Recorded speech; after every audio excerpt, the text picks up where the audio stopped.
Hello, hello, and welcome to Keep It Colorful. My name is Jessie Robertson, and I do 2 new acrylic painting tutorials every weekend. Well, 1 acrylic painting tutorial this weekend, but typically I do 2 every weekend. For today's class, we are going to be painting an iris still life, and you're going to create this iris still life in the colors that are based off of Van Gogh's famous irises still life, using these beautiful golden greens and yellows to complement those purpley blues. I think this color scheme is so beautiful and fresh for springtime and a very early flowering flower in the garden too. If you have irises, you know they're going to be popping out of the ground soon. In this class, you're going to learn how to build depth and dimension in this floral arrangement, and we're going to learn how to capture the very delicate structure of the bearded iris. As always, I'm going to do a little drawing demonstration because I truly feel that when you understand the basic shape, texture, and form of anything you're painting, it really helps understand the subject, which allows us to paint it better. Shape, as a definition, is an overall outline of an object. Form indicates a light source, and form is when it looks 3D. This vase looks 3D because of its form, and form is all about light source and where the light hits on an object to make it look 3-dimensional. Texture is what indicates if an object is a delicate petal, a heavy piece of wood, or a shiny piece of ceramic. So together with shape, form, and texture, we can really paint anything in the world. And we're going to talk about these 3 main textures today: flower, ceramic, and wood. We're going to be working with layering, brush strokes, color mixing to get there. We'll also focus on this realistic ceramic vase, and we're really going to use shadows, highlights, and midtones to create this idea of weight and 3D form.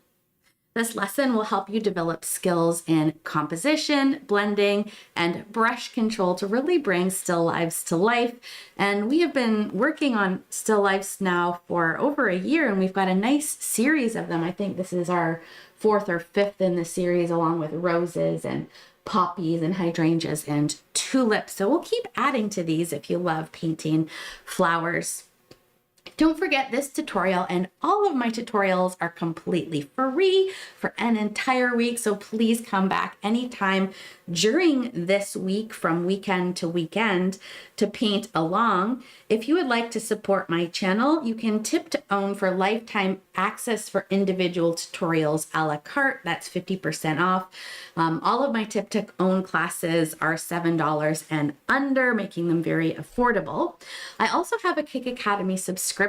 So for the price of 1 regular price tutorial, which is $15 a month, you get unlimited access to every tutorial I've ever created with detailed verbal step-by-step instruction. So it's very much like Netflix for painting. Again, we're rounding the 600 mark for these tutorials. There's a little something for everyone. And if you are a Kick Academy member, this class is part of your subscription today. So let's go ahead and get started.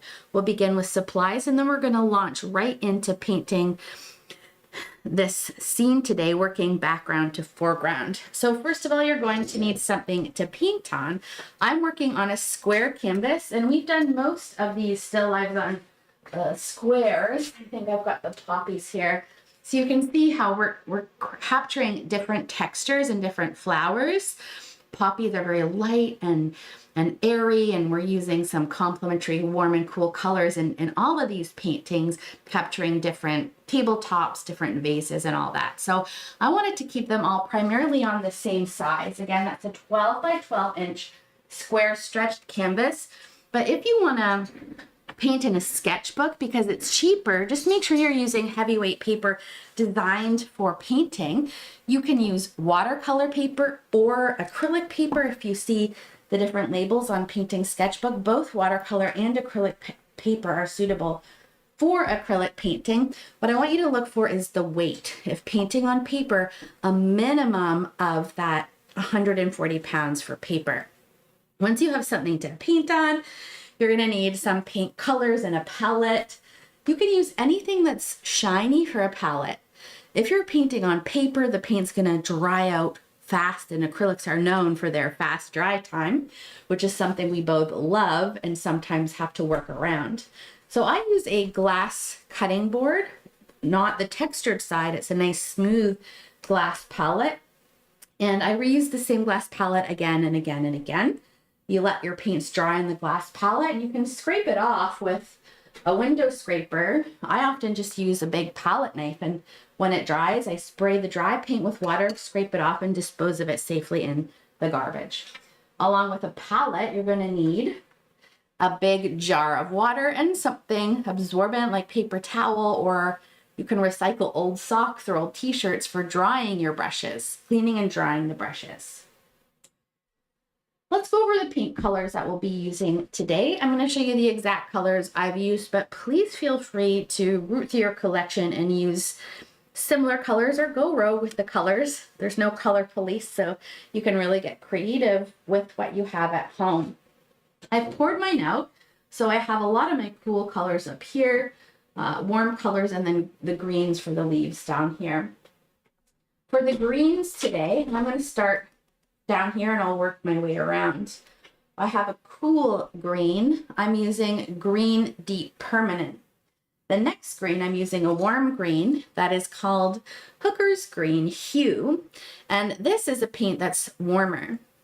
A lot of you don't have Green Deep Permanent, and if you don't, you can use Phthalo Green, or you could take Hooker's Green and add some ultramarine blue.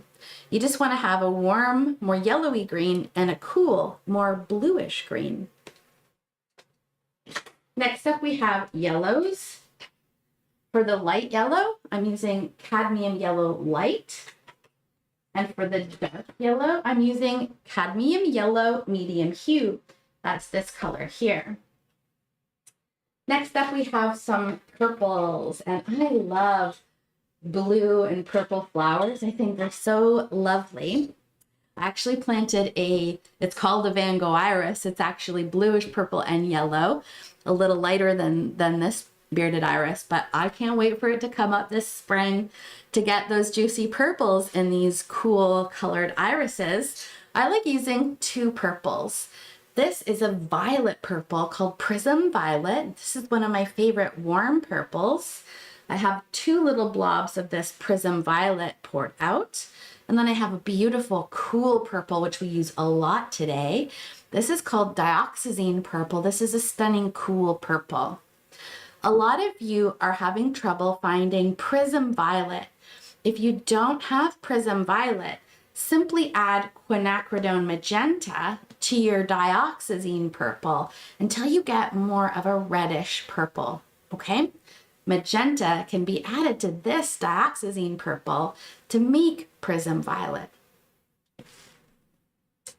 Next up, we have some blue, which we use both in our irises and in our background and in our table. And the blue we are using today is called Ultramarine Blue. Our last color before heading into neutrals, we will be using some quinacridone magenta, a beautiful primary red color. Quinacridone magenta, that's this color here. Then for our neutrals, we have the tiniest little blob of black, and I like to use Mars Black. We have a little bit of brown, and we could mix our own brown, but I was running out of room on my palette, so I went for a pre-mixed brown, and today I'm using Burnt Umber Brown, and then several dollops of white, and I'm using Titanium White. Now, I use the Liquitex Basics paint for my tutorials, not because I'm sponsored, because I love this paint. It's affordable. You can get it in Canada, in the US, and in the UK. and it has excellent coverage and is quite affordable, but please use whatever acrylic paint you have. I always recommend going for an artist quality paint as opposed to cracked paint because there can be more pigment and a better binder that's suited for painting in an artist brand paint. Other brands that I personally love are Golden, Amsterdam, and Winsor and Newton, but there are tons of wonderful acrylic paints on the market. Okay, so we've got our colors, we've got our canvas. Let's go over brushes and then we're going to dive right in. For the background, we're going to use a big flat brush. Flat brushes are rectangular in shape. This is a number 12 flat. We will also be using a number 6 bright. Bright brushes are more of a square shape or sometimes a short rectangle. A number 6 bright brush. And then I have some more little flat brushes. These are much smaller than this big guy. These are only 1/4 inch and flats are typically measured in inches. So this one here is a 1/4 inch flat brush. If you have one that has more of a damaged tip, we don't need that nice clean edge of the flat brush. I like to save the clean edges of a brush for when we're doing straight lines, especially on a good flat or bright. We're going to use this brush to really push our paint and scrub it and squiggle around to get the petal shapes of the bearded iris. So if you have an old scraggly brush like this, today is the perfect excuse to get it out. Never throw away your scraggly brushes. Keep them for jobs like this where we're doing scrubbing techniques. Along with a 1/4 inch flat, you're going to want a little round brush for some final details. I'm using a size 0 round brush today. Size 0 round brush. I like to play with the wisp brush whenever I'm creating textures. Here I have a 1/4 inch and a 1/2 inch wisp brush, and I did play with these a little bit in highlighting the wooden table, and I used them in the petals of the bearded iris. Even if you just have one, a big one or a small one, play with it today. It can create really fun, unexpected organic textures in wood grain and in petal shapes. A big star of today's painting is the fan brush.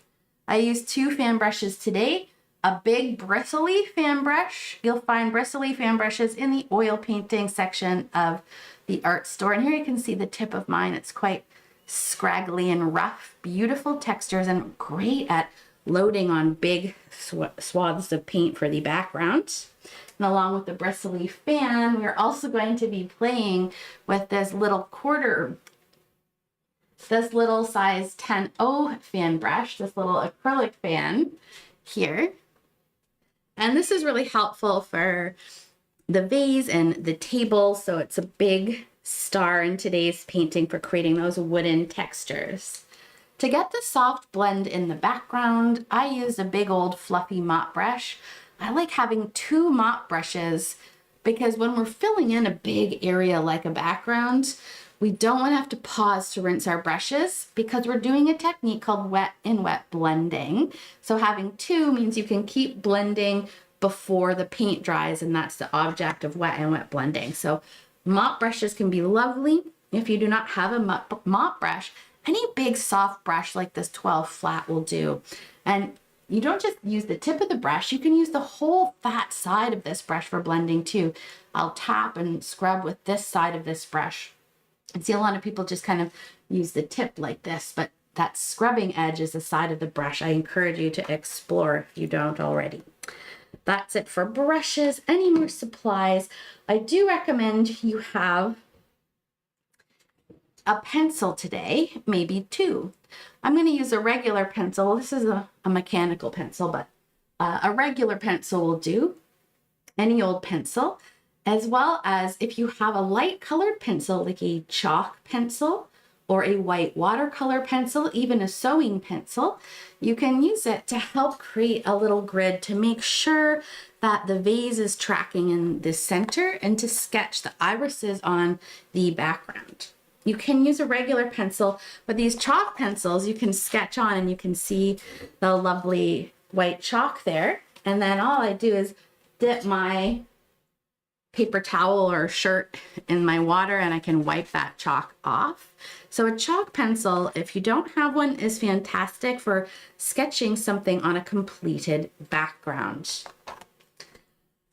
All right, that's it for supplies. So let's go ahead and begin step one. We're gonna mix the colors for the background and get these beautiful, fresh, warm greens on. The first color that we are going to mix is going to be a lovely sepia color. So I'm going to take a huge blob of yellow, a big blob, and I'm going to mix in some of this prism violet. So I'm using about 5 parts yellow to 1 part of this warm purple. And I get this beautiful warm brown. If you're getting more of a gray color, it means you're using a cool purple. So want to make sure you get this really lovely, kind of like a burnt sienna color, a lovely reddish brown. That's this color here. That's prism violet plus cadmium yellow medium, more yellow than purple. And this is just such a stunning warm color. And when we mix this color with green, it makes a beautiful warm green. If you have burnt sienna pre-mixed, you can use that too. And another way to make this color is just by taking a small scoop of burnt umber brown and adding yellow and magenta. So I have 1 scoop of brown, 3 scoops of yellow, and 1 scoop of magenta. And you can see we have a very similar color. If I added more yellow, it would be the exact same color. So there's more than one way to make sepia brown.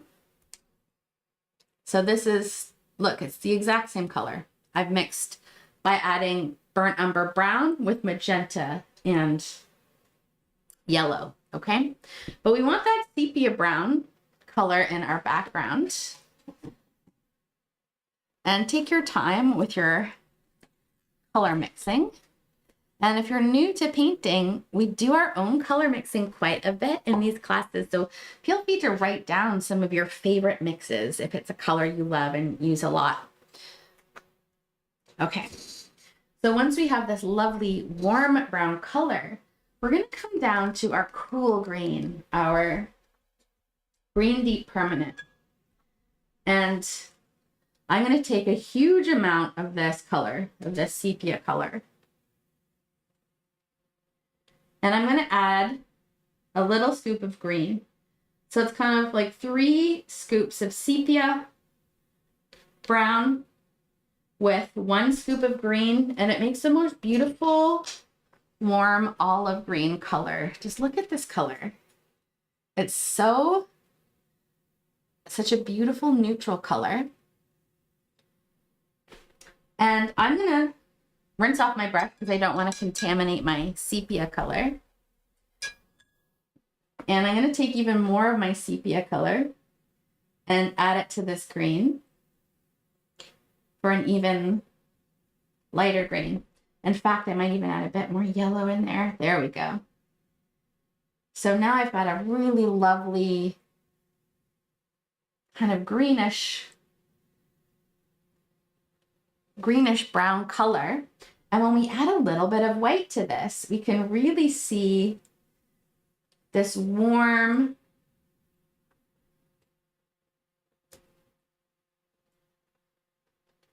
want to make this warm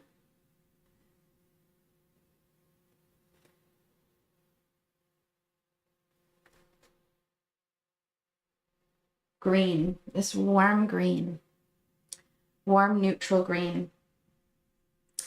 So if it's looking too green, just add more yellow.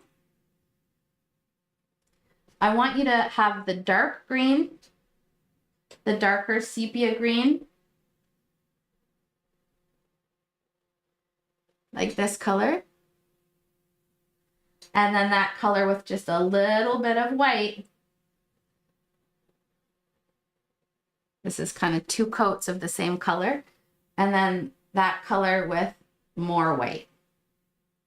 So you kind of have a dark, medium, and light version of this green.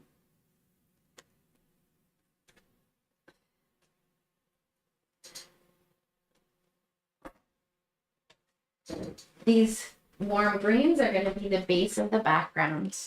And they really, really shine against that purpley blue color. I'm just moving my sepia into one pile so we have more room on the palette here. Make sure you mix enough of these warm greens. I sometimes find adding a bit more yellow to the green can liven it up if it's got too much of the brown in it.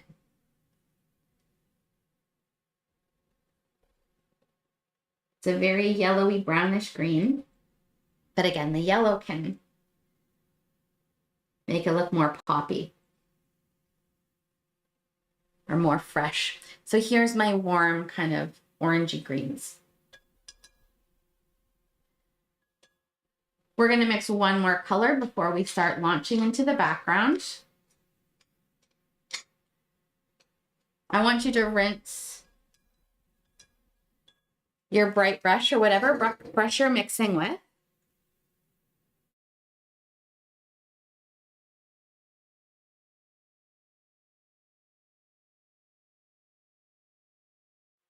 And we are going to go ahead and we are going to mix a beautiful blue color, bluish green, for the shadowy side of our background. You can see warm up here and cool down here.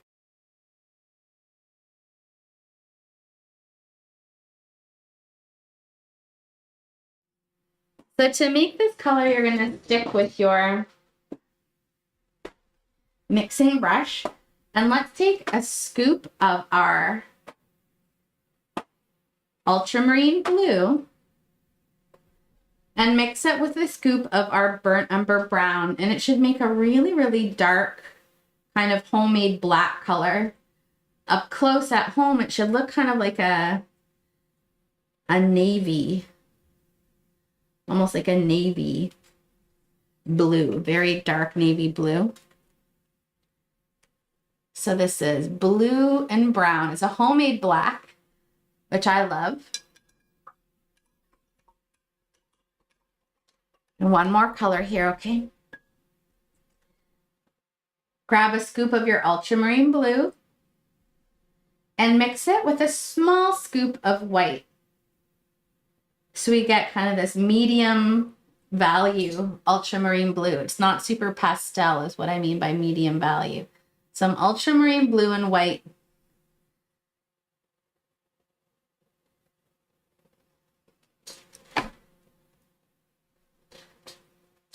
When you have your background colors mixed, we are going to start to fill in the entire background. I love using my big bristly fan brush. We're going to start with some of our lightest colors in the middle.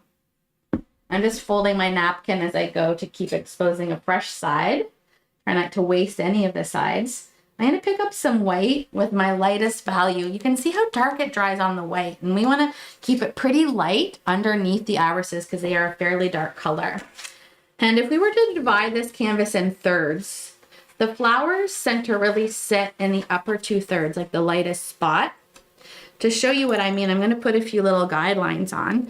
So if I were to cut this into thirds, pretend the table isn't there, pretend the vase isn't there, and this is thirds. So look at the color down here, darker here, warmer and darker on the edge. So look at where that light circle sits, and let's start filling that in. Even grab a little more of my sepia color.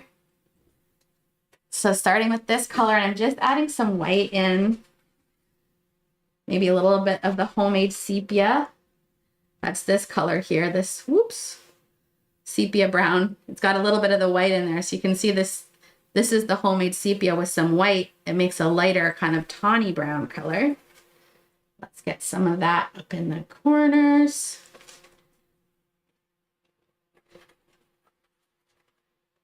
And look at the amount of paint I'm using. People often think I've got some sort of medium in my paint to make it dry slower.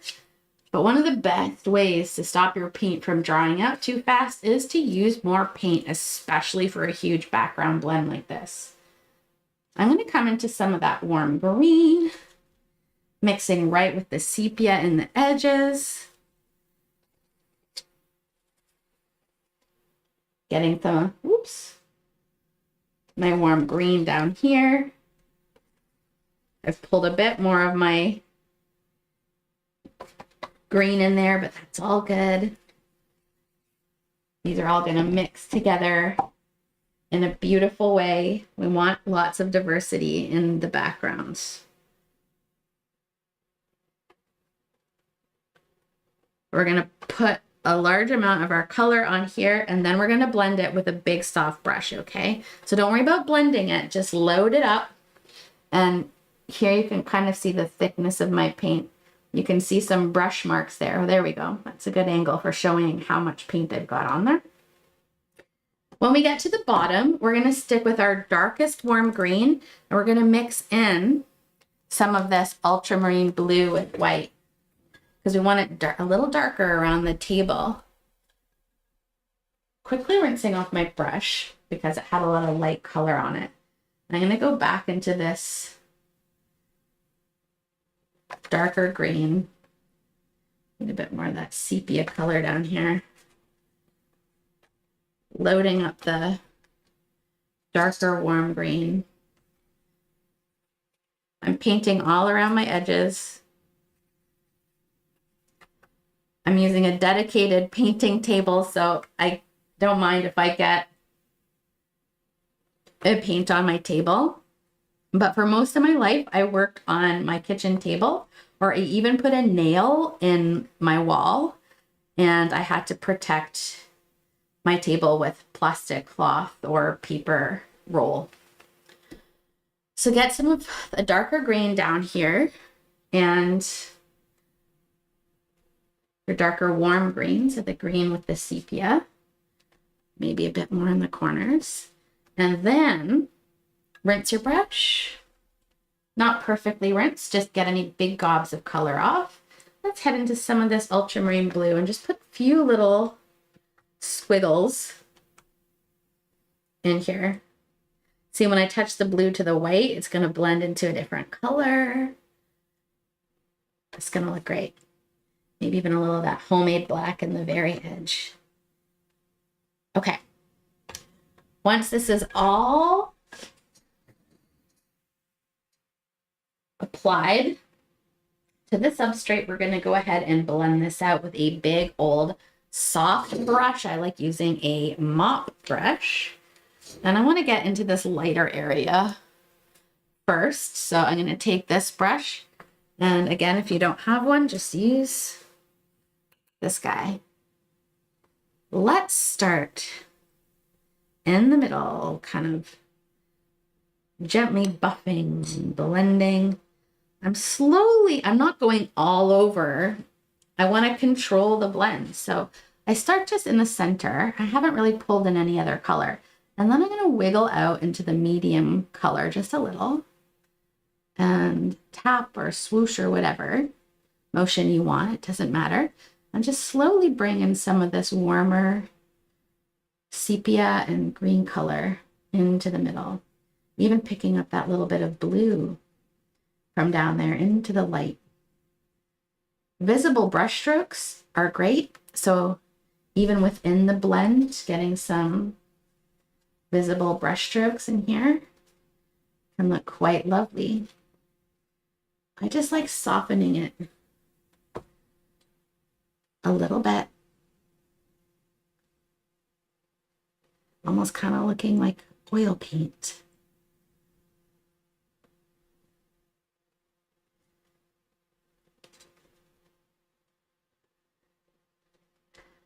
I like having this warm green. It helps keep a distinction between the background green and the green of the leaves, which is kind of a bit more of a grassy green. And if you grow these flowers, you know, their leaves are very thick and almost like rubbery. They're quite sturdy. Working on pulling some of these darks up. I find my edge here is a little harsh, and now my mop brush is so saturated with color, it's not going to blend anything. If I touch this, it's just going to load that dark paint. That's why I like having two. If you don't, you can of course just rinse your brush. Don't use it wet. We want a dry brush for this. So I'm going to just hover over this edge a little and soften down a little more.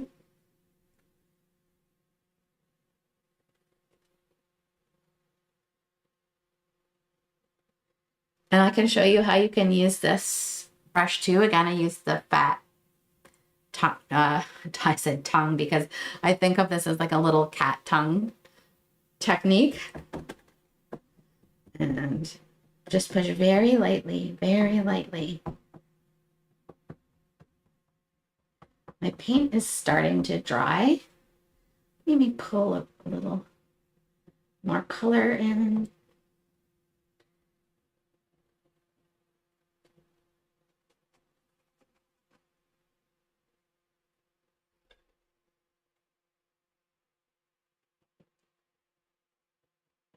Okay, so you can use that brush too.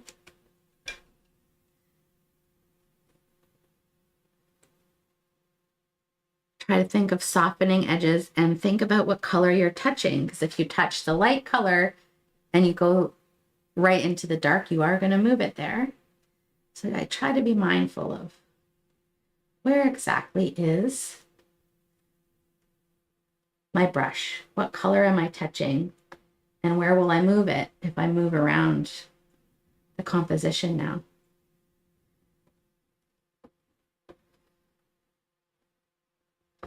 All right, once this gets really dry and we continue to blend, we will eventually just start lifting paint. Mine is pretty dry. I've got the heat on. It's really humid today. The snow is finally melting and it's all in the air, so spring is coming, but it's very gray and very humid where I live. But the heat's on, which means the air, despite being humid outside, is quite dry inside, and that affects the dry time of this paint. All right, I'm going to stop. Overblending is real, and we can always tweak it later. It doesn't have to be perfect in the first layer. In fact, once I get my flowers on, I use some of this color here to go in and around the flowers and tweak up the leaves. That's another great reason to make sure that, oh, kitty cat, to make sure that we have a nice amount of our background colors. Ooh. Well, my cat has decided to visit. Okay, come on, honey, to your bed. She's got a little cat bed off to the side. She's only walked in the paint once ever in many years, but she's very close. Come on, honey. You little frisky cat, aren't you? Okay, wait, 1 sec. I'm gonna get her dad.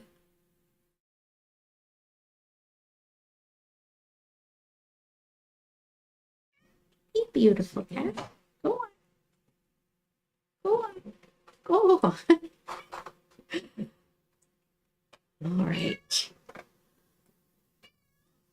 So now that we have our background on, we are going to let this dry, or one of the supplies I didn't mention is having a little blow dryer. So I have a trusty blow dryer always by my side, and I like to give things a little blast because who's got patience to wait for 15 minutes for a layer to dry? Certainly not I most of the time. So I grab my blow dryer and I give things just a light blast. This is a tiny little travel size blow dryer. So it gets hot, but you know, not too hot. Another supply that you may want to have, if you find your paints dry out on your palette faster than you like, you can get a bottle, spray bottle full of water, and don't let any droplets land on your wet painting. But you can certainly spritz your paints to keep those tops hydrated and pliable. I love bringing a spray bottle with me if I'm painting outdoors, which I love to do. Summer is coming where I live in the world, and I plan this is going to be the year of painting outside. Best of both worlds. So the paints dry super fast when it's windy and sunny. So that spray bottle will keep your paints hydrated. I'm going to take this and give this a little blast.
All right, when your background is nice and dry, if you have any tweaky deakies you want to do, now is the time. So you can always come in, and I got a few little spots that I wanted to do a little bit of tweaking on.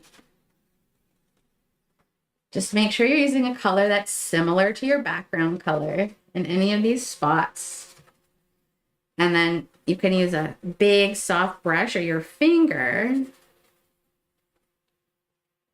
to help blend it out.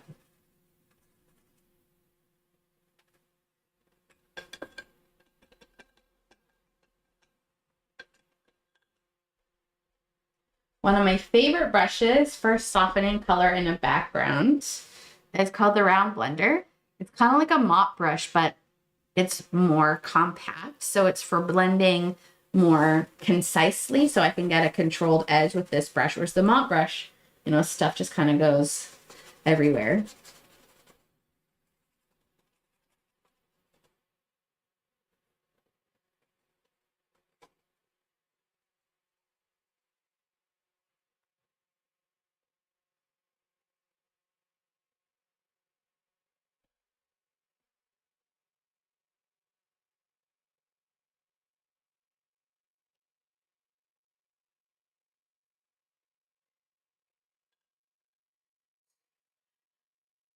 Now, I want to talk about the composition here. There's not very much drawing in today's class. For a vase or something, if you want it symmetrical, and certainly Van Gogh was not symmetrical, so that's where, or at least in his irises still life, he was not symmetrical. So you can be more free-handed with your drawing if you like, but I started this series with more realism, like more of a classical style painting. So we're borrowing Van Gogh's colors, but doing a more realism in the vase and in the textures of the wood and whatnot. So that's when having a little bit of a grid is helpful. And we have been doing a very central composition with the vase. So if I were to block this painting into thirds, you will see very much that the vase sits in where the vase sits in terms of thirds. So 2 lines vertical, 2 lines horizontal. I'm using a size 12 by 12 inch square canvas, so each of these squares in the composition is 4 inches, 4, 8, 12, 4, 8, 12. So the vase sits half of it in the middle square and a little more than half of it in the lower square. And this is fun too for placing the table. So if you would like, we can grab a ruler and measure up the squares, or you can just eyeball it and eyeball those thirds. Either way, if you want to measure with me, let's grab a ruler. Let's grab a ruler. And I'm going to quickly dry these little spots I touched, and then we'll sketch on this grid.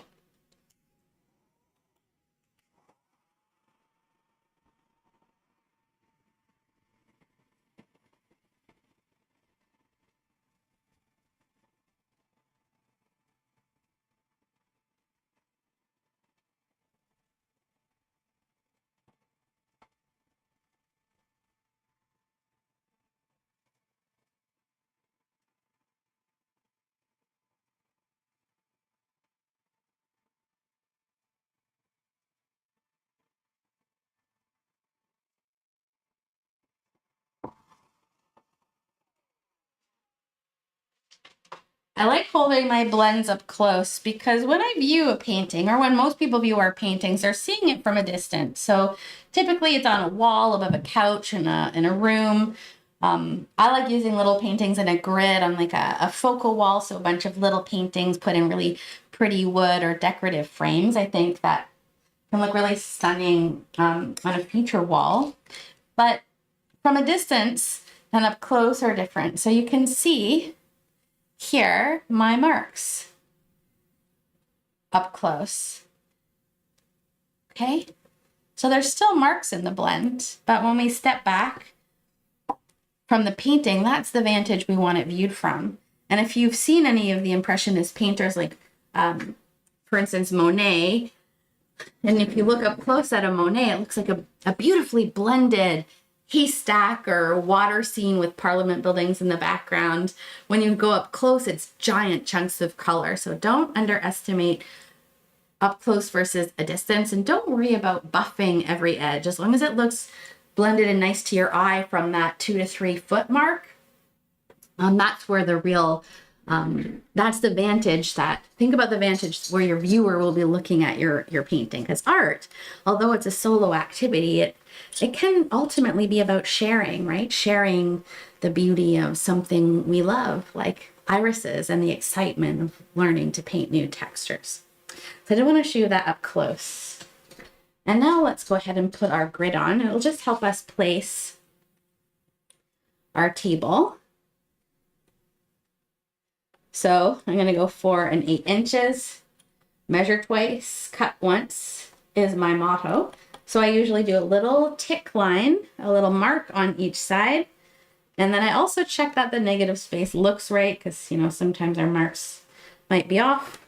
Oops.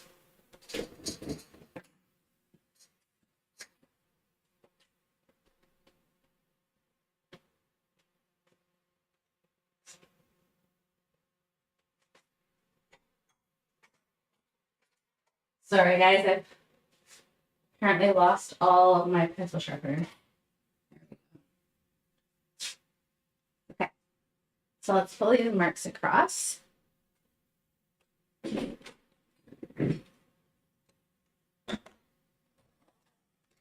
The chalk and charcoal pencils are so soft.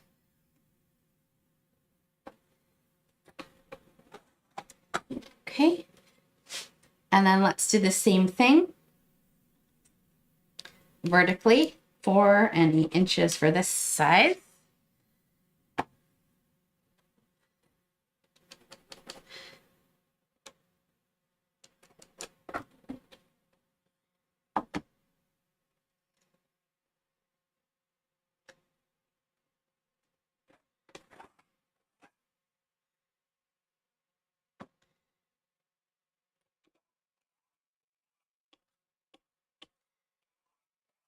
When I'm painting from a photograph, I love laying a simple grid, a big grid like this, over the photograph to help me place elements in the painting and then look at where everything is in relation to these elements. For instance, if we look at where the table sits in this lower square, let's come across the edge of the table, and it comes from corner to corner, but it starts just a little bit below the corner here and just a little bit above the corner here.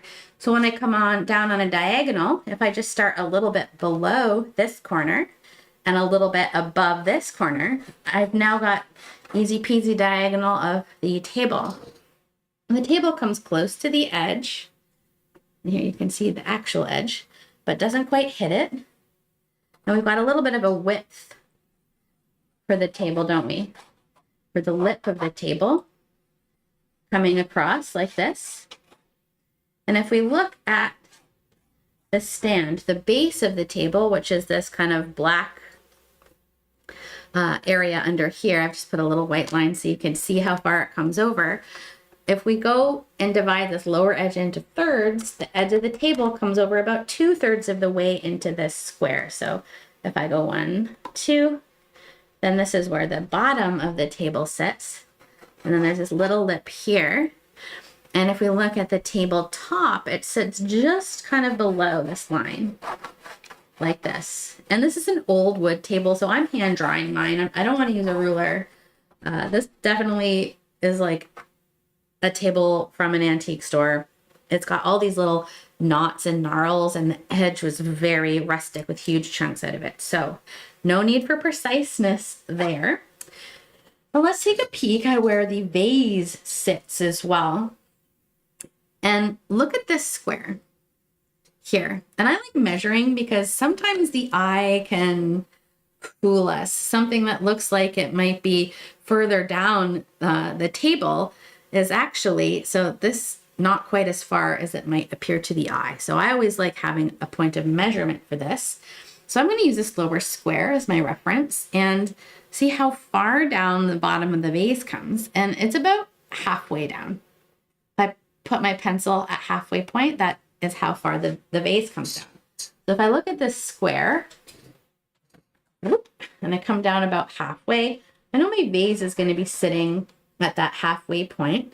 I also know that the fattest parts of the vase, where it really comes out at its widest point, really sits right at this line. It kind of tapers in from this line and down from this line. And how high up does my vase come? Well, if I come down this central square, once again, it's about halfway down.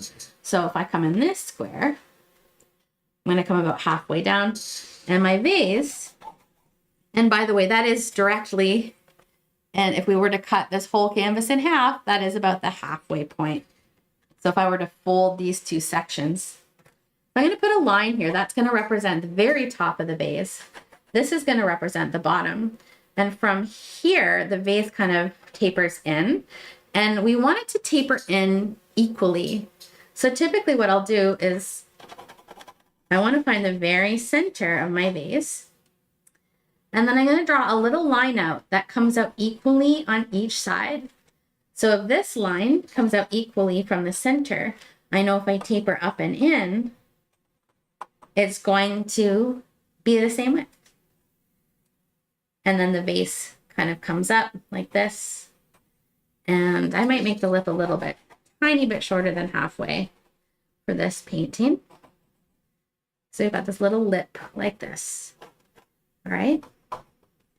And another thing I do is I look at the negative space. So I look at this kind of chunk of background here, and if it looks like it pretty much matches this chunk of negative space back here, and the negative space is the background object, the positive space is the foreground object.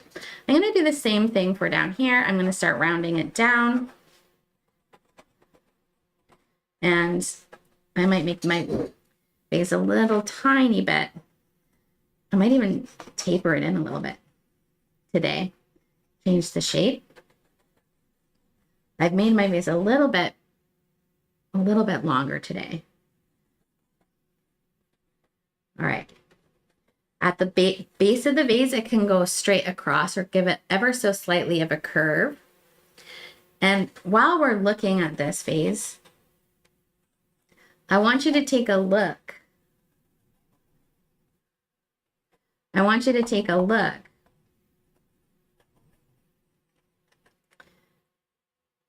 at the light source. This highlight really indicates that the light is kind of coming from almost where we are sitting as a viewer. It's coming straight at it. So the shadow has got to come out towards the back. So when we do have a shadow, it is going to come out this way onto the table. And so the highlights on all the petals, because the light is really coming this way, the light's going to hit this side of the petal stronger than this side of the petal.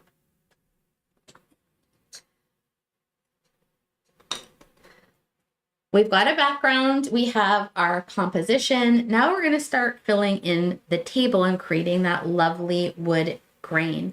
We no longer need our composition grid for now. We really just wanted to place the vase. So I'm going to remove this. If it helps you, you could take screenshots of the grid, or even take a picture of the painting and make your own grid on there, whatever you prefer.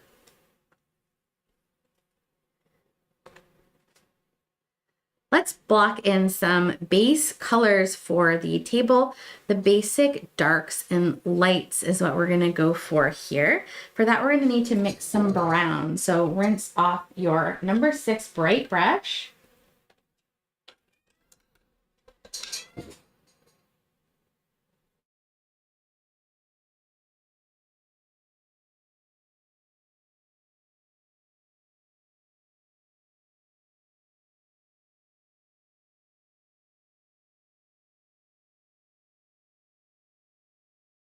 So we're gonna make some warm brown.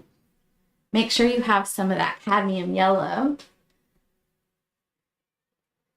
And I'm gonna remix a little bit of my sepia color.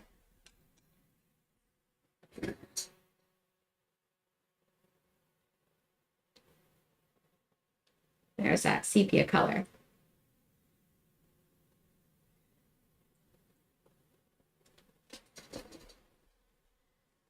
Let's take some burnt umber brown, which will be, say, one of our darker colors. And then let's take some burnt umber brown. Let's add a little sepia to the brown.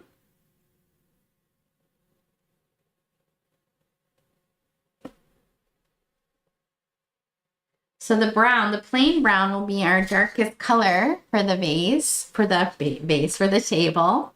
So burnt umber brown will be kind of the darkest color. And then we've mixed some burnt umber brown with our sepia color. And this will be kind of our medium brown.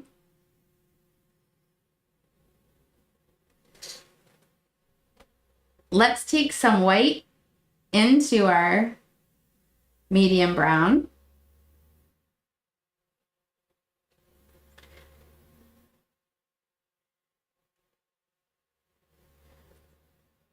And that will be a lovely light brown.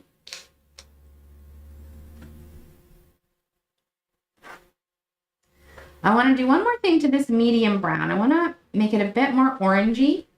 I'm going to add a little bit more yellow and a small pinch of magenta to this medium brown. And it's just going to make it look a bit more reddish.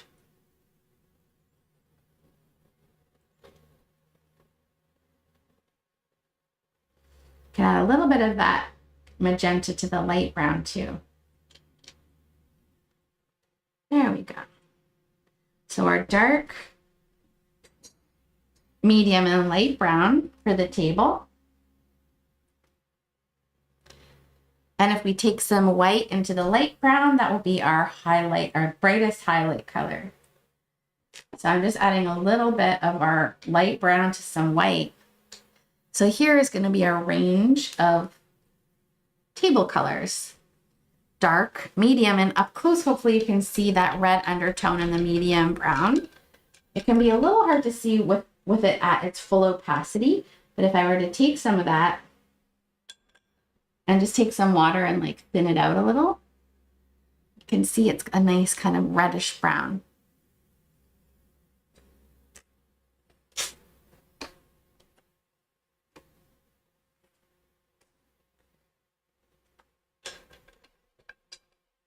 The lightest part of the table is the side closest to the light source. The table fades to the medium warm brown. So let's start there. I'm going to take not my pure highlight color, but this brown here. And I'm going to start filling in the table. Maybe I'll keep my vase the same height as this one here. Yeah, I think I will. I got a bit of the lighter color.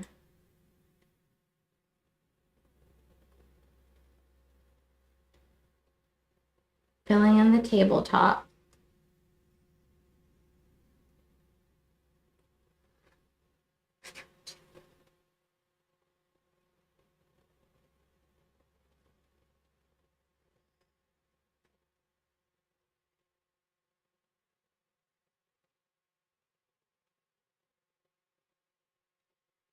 And then I'm going to take my warm reddish brown.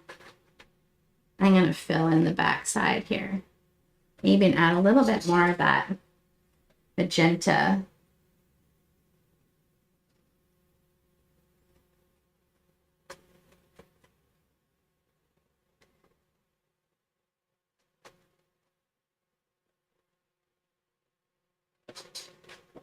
And let's just blend these kind of back and forth. Maybe even take a little burnt umber brown in here, just for a slightly different color. And as I'm blending, I want to kind of keep it nice and streaky-deaky.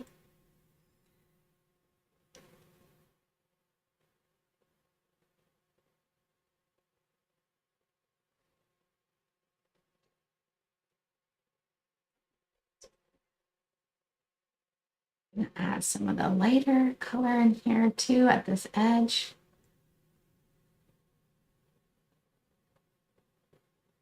Maybe even make the edge a little wibbly.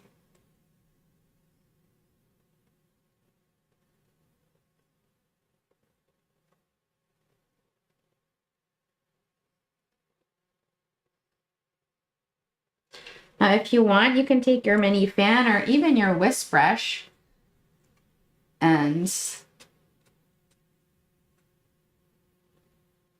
we need this to be a nice clean edge. So we've got to go along the edge, but eventually we want all the grain in the table to kind of be moving this way. So let's clean up that edge and then we can kind of pull some texture through it. The table gets quite a bit darker towards the back. It's really just this little lip, that's quite light.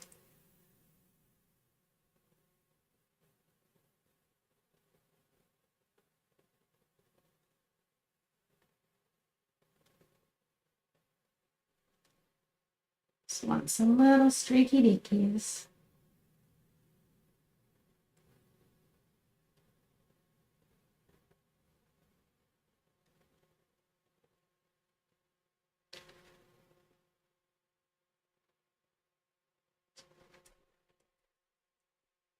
I'm going to take some of that medium reddish brown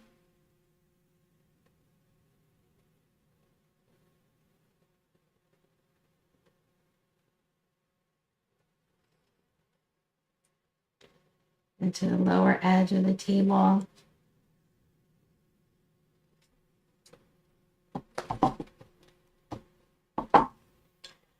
I like using my bright brush for this. It's the kind of perfect width.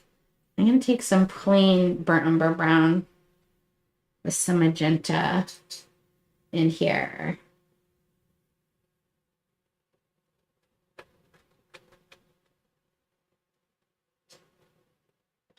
Yeah, maybe we've got some big knots. We've got some of these big knots coming up into the table. Big old kind of raw weathered piece of wood.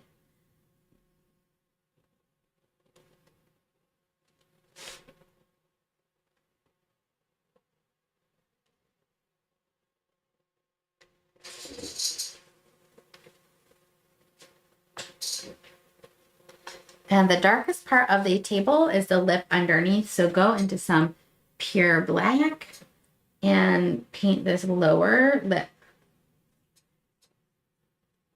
under here. This can be that pure black color.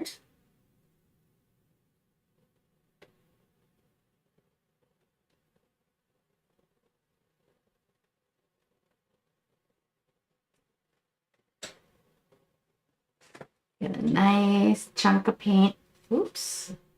Lose the cat hair that is stuck in your paint if you've got some cat hair in yours too. Okay. I'm going to take a little bit of this black because I want to get some, or maybe really dark brown. Yeah, let's go with just the dark brown and maybe a little blackish brown. And I don't want to lose my vase, so I'm going to just take this dark brown and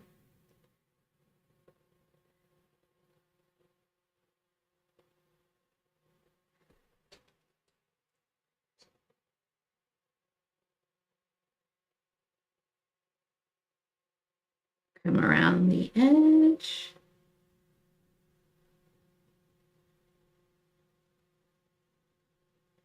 Straight across or ever so slightly a little bow, little dip down there.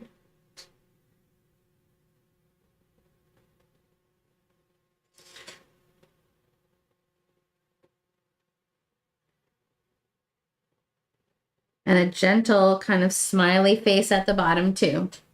Not like a huge curve, just like a very gentle Mona Lisa smile at the base of this jug for me, okay? All right. I'm going to use the skinny edge of this brush, or, you know, my favorite brush for this table is actually the mini fan, this little guy here. Look at that edge. I love acrylic fans for their crisp edges. I'm going to take some of my brown and a little black. And I want to create, I'm going to turn my brush up. So I'm using it like this. I'm just going to lightly come across with some of this dark brown and create like a slat in the wood grain. And then maybe another one back here. And then maybe a little knot in the wood. A little knot in the wood here. Like it's like coming right up into the table.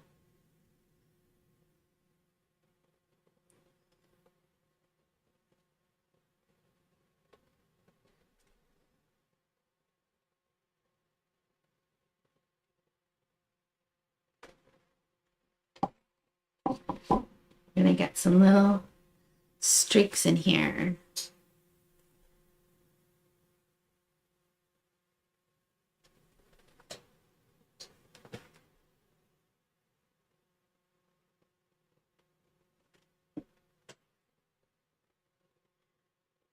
I'm gonna darken the upper edge of the lip.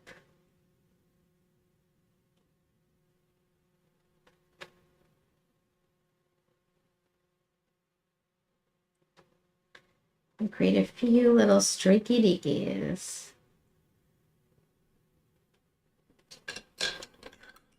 Rinse that brush.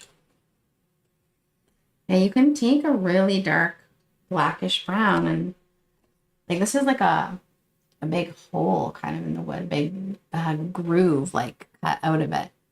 Maybe another one over here. So I pulled down a few kind of like vertical streaks into this shadowy lip.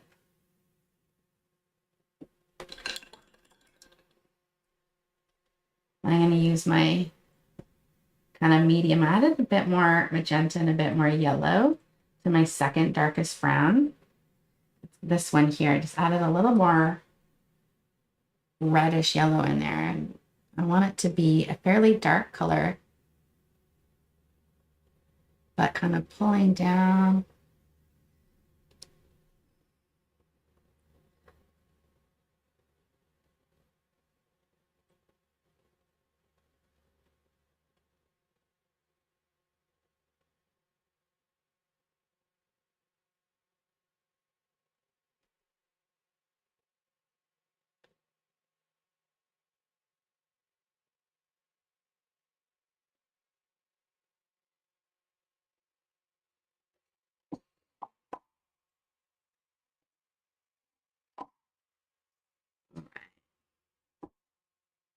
Then we want to start integrating these streaks in. So I'm going to use some of this medium brown over here, that kind of warm reddish brown, integrating some of these dark streaks in.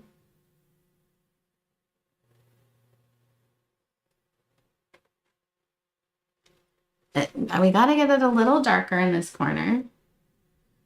So just pull a few. I want to keep a lot of these streaky deakies horizontal now.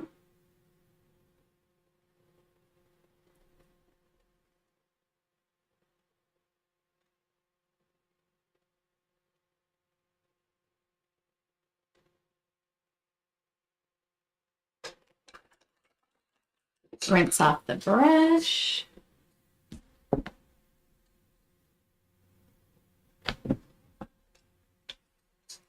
Tap it off on the napkin. And the last thing I'm going to do here is add a bit more lightness to this corner. A little bit more lightness here. I'm going to come along this edge and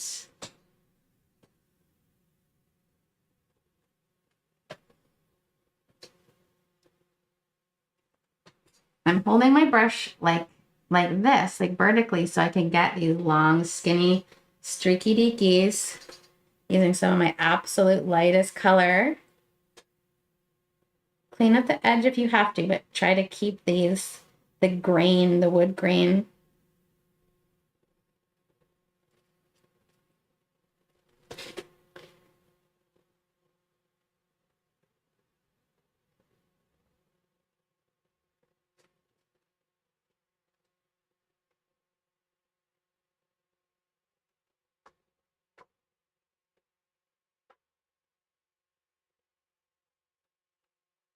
Lightly blend it in.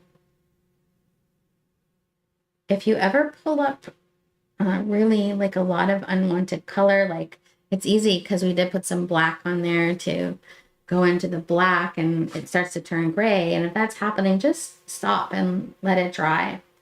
This kind of part of the painting can really be layered, really be layered.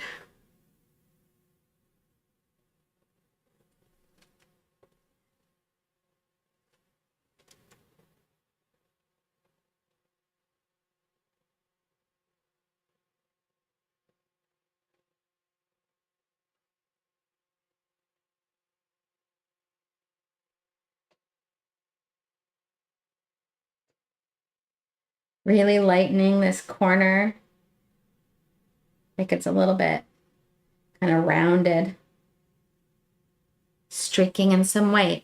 Now for these final tweaky deakies, go a little lighter on the paint and then just pull it in. This whole thing is wet, so I'm wet and wet blending. If I add a lot of paint here, so if I went in for a white highlight, I just load the brush a little bit, and let me come up close to show. So, you know, just kind of maybe pulling in a few little streaks. And I want to keep some of that separation, so I'm just streaky deaky.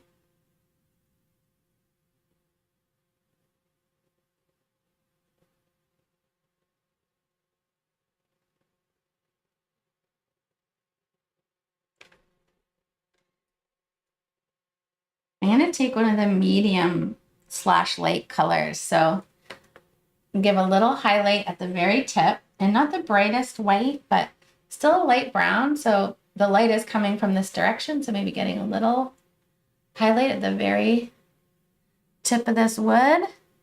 And because this is like, this black here represents a chunk that's kind of cut into the wood. So it's receding back. So this edge is sticking forward. So I want to use a highlight color that's not too light, and just to show that that's recessed down and these chunks are a little bit raised. It's so subtle, but I found it added a lot of depth and realism in there to get those highlights to show that little chunk in the wood. And I thought maybe we have another one. Like I put another one here. So maybe just anywhere you think you might have a little chunk.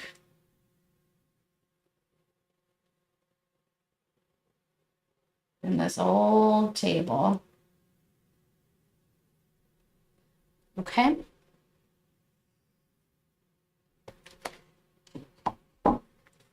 While we're here, wet and wet blending, let's get the shadow in. Go into some pure black. And remember, this shadow is coming off and towards the back. I put the paint darkest right underneath the vase here. And I don't want too much paint. I might even switch to dark brown, just a little bit. My background is mostly dry, but it's still a little bit sticky. And I'm just pushing this in. If it's fully dry, wet your brush and use water, okay? So it should be a little lighter on this side of the shadow so that we can see it. And I did accentuate that a little bit. I took some white into some burnt umber and I just accentuated back here, trying to keep my strokes to help that shadow pop.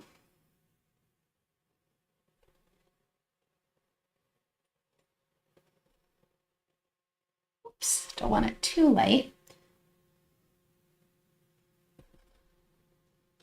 But if I do get it too white, just add a bit more brown. There we go. Same thing on this side.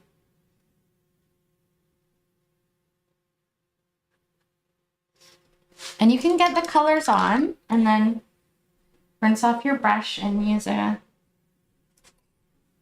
clean, damp brush to just feather the edge of the shadow, keeping a soft edge in this part of the painting.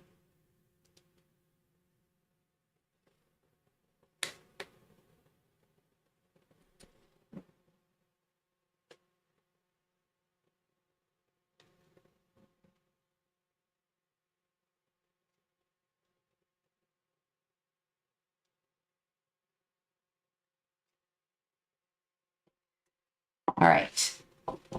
Once we have a lot of paint strokes on here, let's step back and assess the painting. Step back.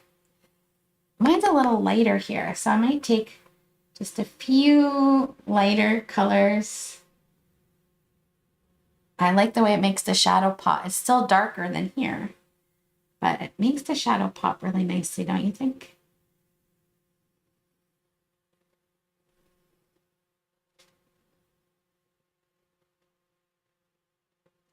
I like making sure that the brown from this lip is still in shadow, but a little bit lighter than the black underneath.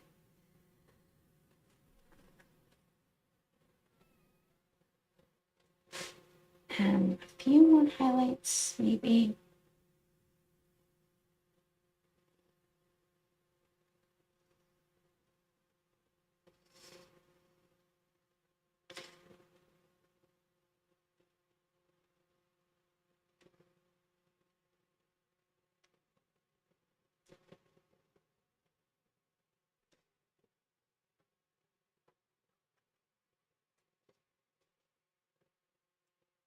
What I try to do when I'm painting like this is give some control to the paint. And what I mean by that is I just look where the darks and the lights are.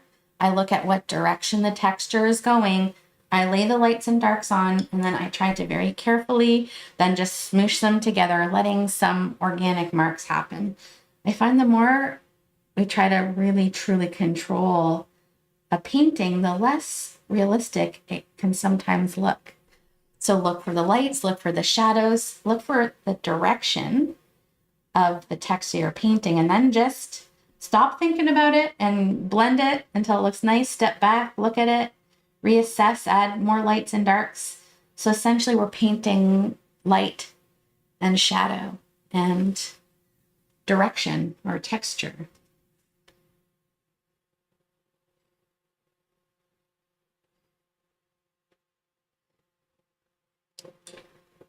Work your table for as long as you like, and then we're going to move on to the next section of this painting. Now, I don't know about you, but I love painting wood. Actually, when I started painting, I was completely obsessed with painting all the textures. I wanted to paint waves and clouds and glass and ceramic and human skin and the shine on a beetle's back and copper and all of it. So feel free to pause this video and zone into your wood. You don't have to keep pace with me. And in fact, I practice these lessons so that they're short and concise. So when I painted this, I painted it slower than I'm painting it now. And don't forget that. Don't rush. If you need to break a painting up into sections, buy a stay wet palette to store your paints in overnight and work in whatever chunks you have, whether it's half an hour, 1 hour. I often work in 2-hour chunks. All right, next up, we are gonna fill in the vase. Now we're gonna work on that shiny ceramic vase. And in Van Gogh's painting, he had a yellow vase. So we're gonna use a warm golden yellow vase.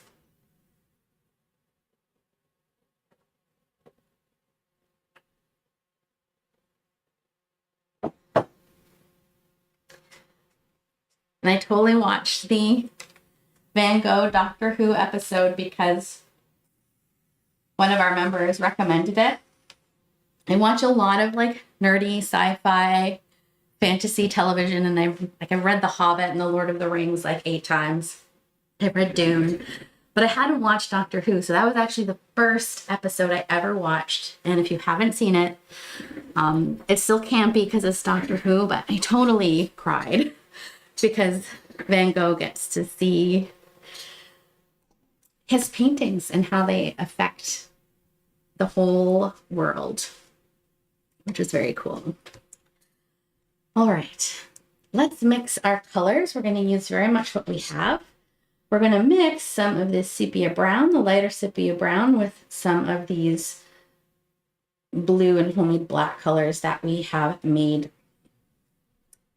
So I like to start by taking a little bit of the plain sepia color, and let's use a small to medium sized brush like this 1/4 inch flat. Grab some of our sepia sienna color and just give a nice base coat. If you did outline it like I did to help keep the shape, then now is the time to start going over that dark outer edge.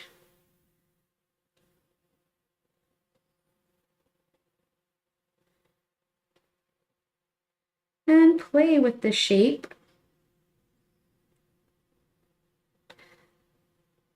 Having a nice multicolor background makes it a little bit easier if we have to come in from the sides.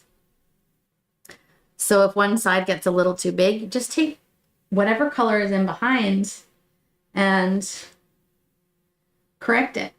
You can correct it from the outside, you can correct it from the inside. But let's just give this kind of medium golden brown base to our vase.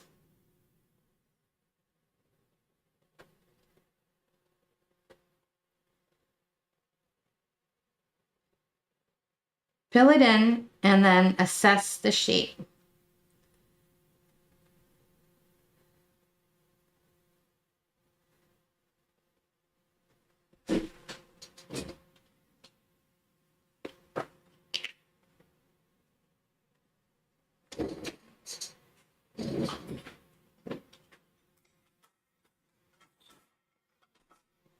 I'm just going to scrape some of my paint here, which is dried and cracking off. The nice thing about that glass palette. Easy to clear space. All right. Grab a little bit of your burnt umber brown once it's filled in, and I want you to come along the right edge. Come along the top. And you're going to come down on an angle a little bit in the lip of the vase here. And then you're going to come down the right side with the brown right into this wet sepia color. Come along the bottom edge. And up the side. Yep. And you can soften it in a little. Just hover over the edge where the kind of golden sepia brown color is. And wherever I can, I like to kind of keep my brushworks moving in the direction of the vase, in the direction of the ceramic. Like here's the kind of contour. It's called a contour line, kind of straight in the middle, and it would bend out on the sides. Okay, so there's that kind of contour shape like this, building in the shadow here, the brown. And then assess the symmetry, and symmetrical-ish is fine. Nothing has to be perfect. Make sure your shadow is the darkest right beside the edge of the vase. This is the direct cast shadow. So the shadows kind of fade out as they go. I'm going to put a little black right under here.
Next, I want you to take your flat brush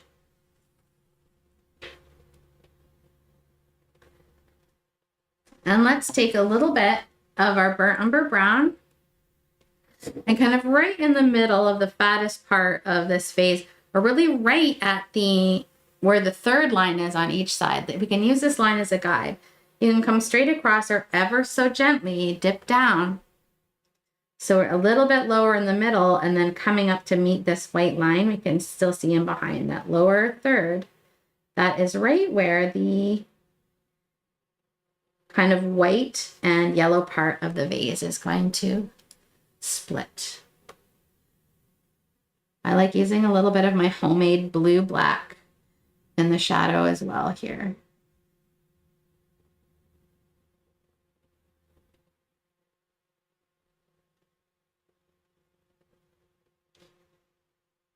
And I'm thickening the shadow at the base of the vase.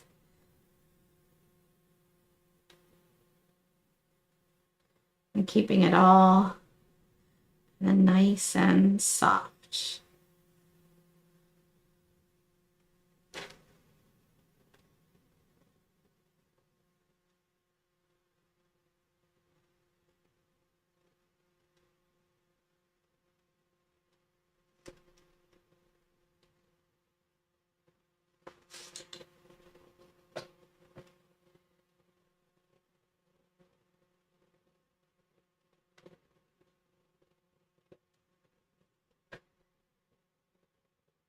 And take a little bit of your brown color and put another little kind of line like here.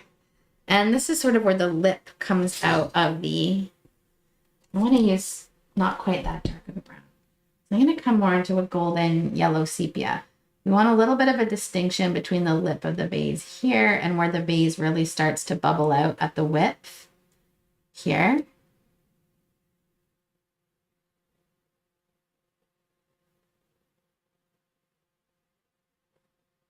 Where the vase bubbles out the most, right here, it's going to be the lightest.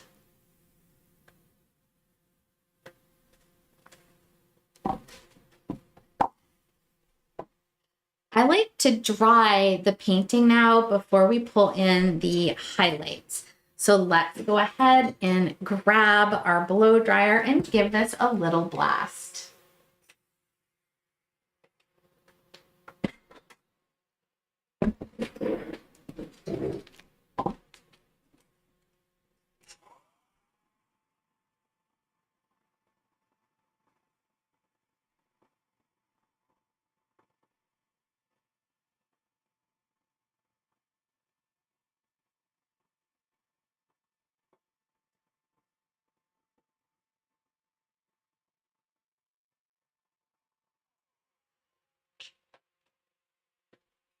We're going to use our yellow color, both this bright cadmium yellow light and some cadmium yellow medium for the top of the vase. And then we have a kind of creamy terracotta color for the lower half of the vase, and we need to mix that color now.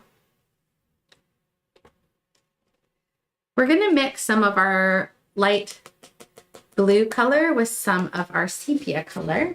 So I'm mostly out of that light blue color, but it's really just white and ultramarine, this kind of blue. And we're going to mix a little bit of that light blue with some burnt umber brown to make a gray color. And then we're going to add some sepia to it as well. So you have this kind of warm putty gray color like this. It's kind of warm putty gray color. And you can make this color look warmer by adding more brown or cooler by adding more blue. And you can really see the undertone when we add a little white to it. So if I add some white to my color and really mix it in, I've got a nice neutral gray.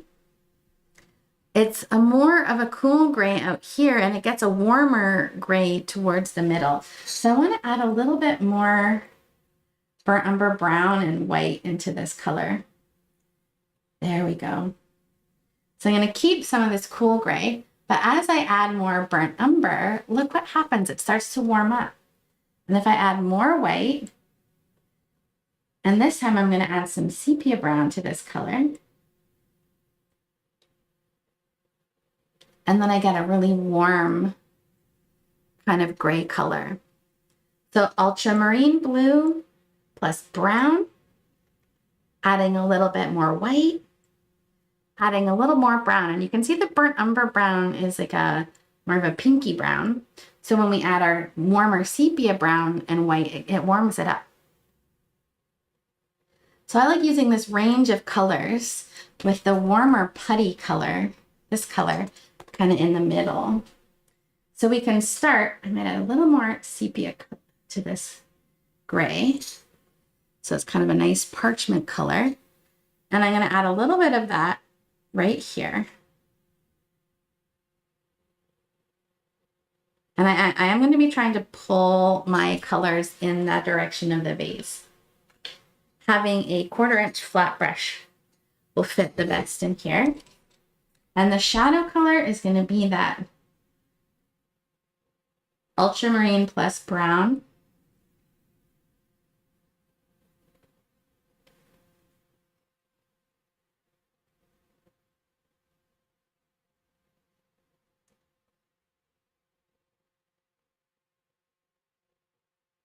It's kind of going over the shadowy part, pulling it up towards the light part.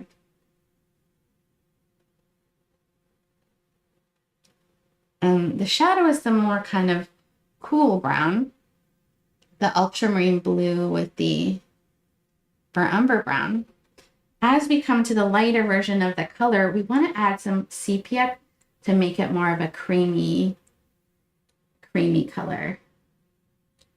Okay, so here I've got a little more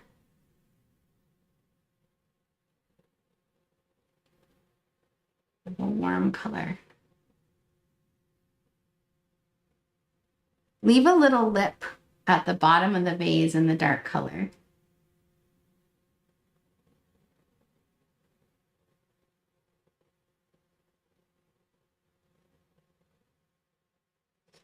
Gonna mix a bit more sepia brown into my homemade gray so it's a little warmer.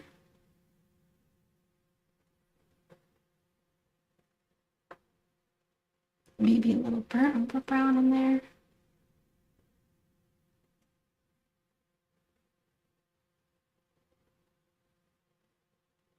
Again, I'm just kind of pulling the lights where the lightest light is, the darks where the darkest darks are. Rinse off the brush. Add a little white right here. The colors don't matter as much as the lights and the darks. I can even add some of my sepia, the light sepia right in there. And now I'm just going to blend it in. Taking this little flat brush and starting to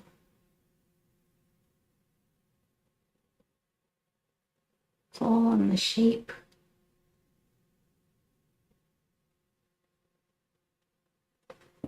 Gonna add more into the shadow, and you can use plain burnt umber in the shadow. You can use that homemade gray color, which was the burnt umber with the blue and a little bit of white.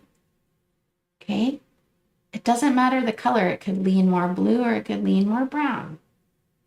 Keep the lower rim dark, as long as we're kind of moving from the light to the dark and keeping it soft. I'm rinsing my brush because I don't want to pull the brown over. And just going gently up and down. When this is the base coat, we'll add a little highlight on top. We want this kind of direction going on.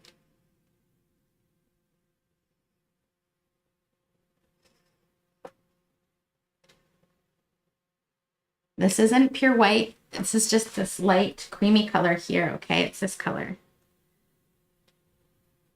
This color. I know it looks like the whitest thing on the canvas now, but we can add pure white on here and it would show up because it's not pure white. Now I want you to take some of your more medium warm kind of creamy color, and we've got to highlight the lower lip. So make sure you've got a nice little edge on your 1/4 inch flat brush and come into the kind of middle of this section and just pull over about halfway, lightening the pressure of your brush as you pull that little highlight on to create the lower edge of this. Okay.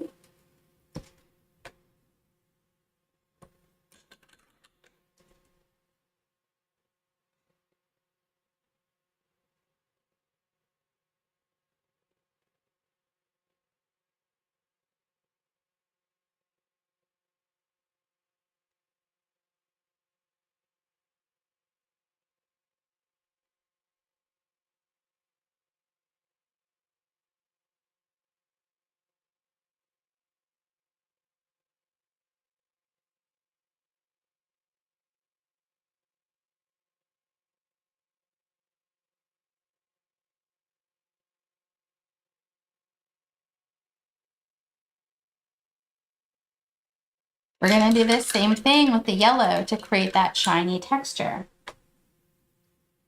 I'm going to take some plain cadmium yellow medium. So that's just a plain cadmium yellow. It's a beautiful yellow, but we're glazing over top of this dark sepia color. And let's coat right over so that we can get the soft kind of wet and wet blend. Carefully come along that line. And the cadmium yellow is really see-through, as you can see. I'm using that bright pigment there over top of the dark color.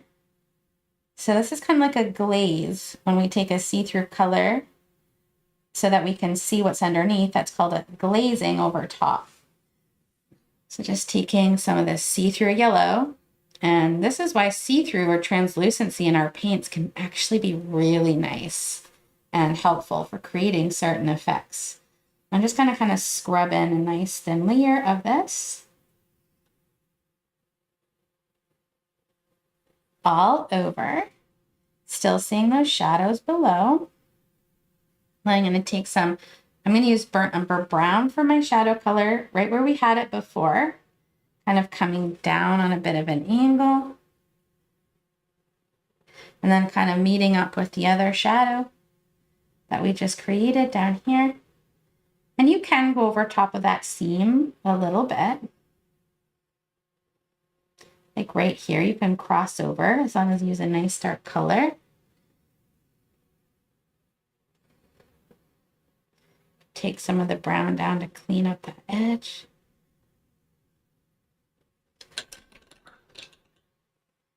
Rinsing my brush. I'm just going to use the yellow to control that edge to keep it where I want it. Rinse off your brush. Take a little bit of your cadmium yellow light and line it up over the highlight. Line it up over this. Whoops, that is a little too much paint.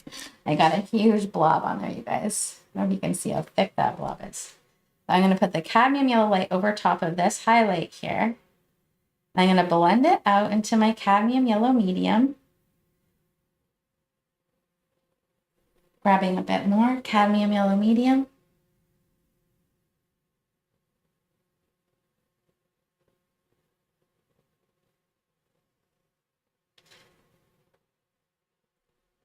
And we can make an in-between color to lighten this a little by mixing cadmium yellow medium with some white. But let's get this layer on first, this juicy bright yellow in the highlight area. A little highlight up here too. Okay.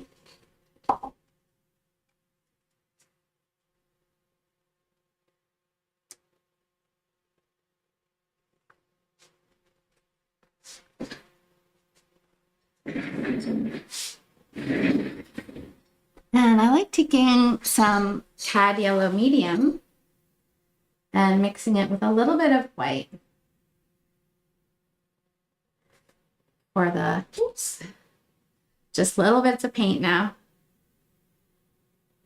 I don't want to make it pastel or anything. I just want to lighten this highlight section a little bit.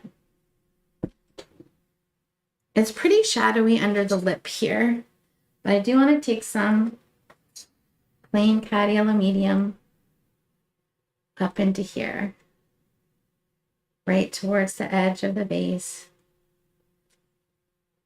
So this is the cad yellow medium without the white. So this upper lip here is pretty dark. And I might even use some of that warm orangey sepia brown as a little bit of a transition between the shadow, kind of a half tone down in value. Value, remember, light to dark, right? Wipe off your brush into some white. I'm gonna line up my highlight, maybe even add a little white down here too, okay? This is wet and this is dry, so in the dry paint, I've got to rinse my brush and use some water to lightly tap it in. But this is where that big old bright highlight's going to sit here, okay? The fattest part of the jug. I can use water as my brush runs out of paint to just soften that around. This side is close to the light, so maybe brighten there. I don't want to lose all the dark colors in the lower ceramic part of the vase, but I do want to get a really nice highlight in this fat part of the jar. And then up here, while the yellow's still wet, it's a great time to get some initial. It's easier to blend when they're wet, isn't it? A little highlight up here, just not quite as strong as this soft part. And now I've got very little paint on my brush. You can even clean your brush as long as you've got a decent amount of paint on there. Just tap. Use the fat part. Tap or pull. Look where the lights are. And that's all you've got to control, is where the highlights sit.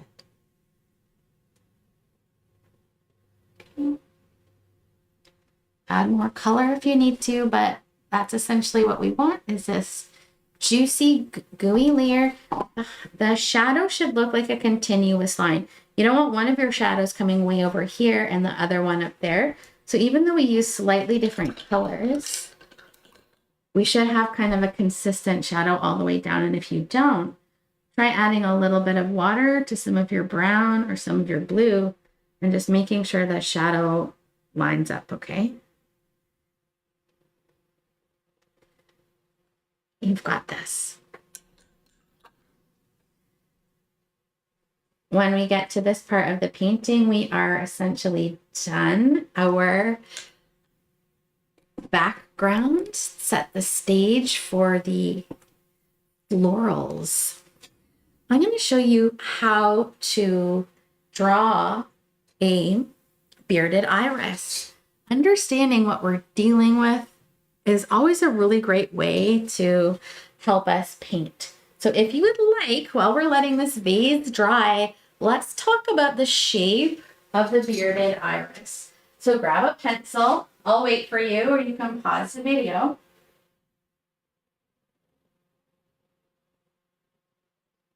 And let's talk about the shape of this flower. I've got some scrap paper here. And a bearded iris has 6 petals. There are a lot of varieties of irises. So if you're looking at photos, the wild irises versus the more bred cultivars are quite different, but they still have the basic same shape. So we have the petals that stand up at the top. These are called standards, and there's 3 of them.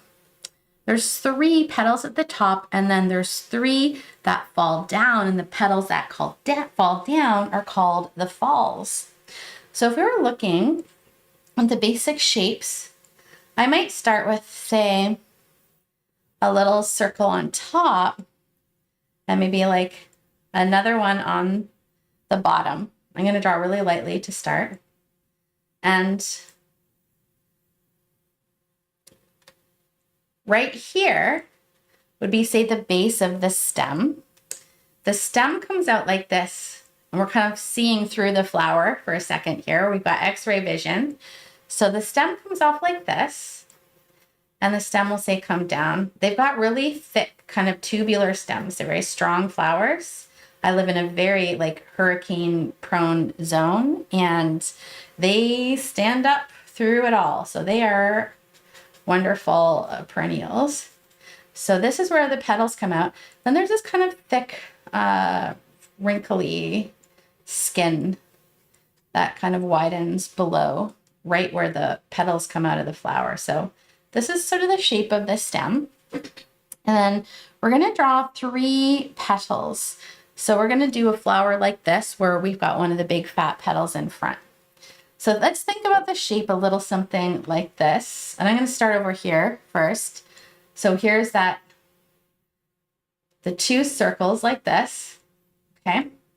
Then all the petals come out from this center point. We're going to have a big shape, say, that comes out like this, where we're seeing one of the falls here. And then we might have 2 of the falls coming out from each side like this. And these are the falls all coming out from this spot here. Then we've got 3 petals sticking up. So we might have a big petal here like this, and then 2 petals, 2 of the other falls, and here we're kind of seeing the side of the petals. So there's the basic shape. We've got 6 petals. We can't see them behind, but the stem might be coming down a little something like this. Okay. The petals, however, aren't smooth. They are very flowy. They are very, very wrinkly, and they make all kinds of different shapes. So now when we go to fill in this iris, what we might see is more like this, a wavy petal. So when we paint it in, we're going to have a wavy shape. And maybe we want one of the petals to be folded over. So if I were to come into this petal, and I'm going to draw a little line like this.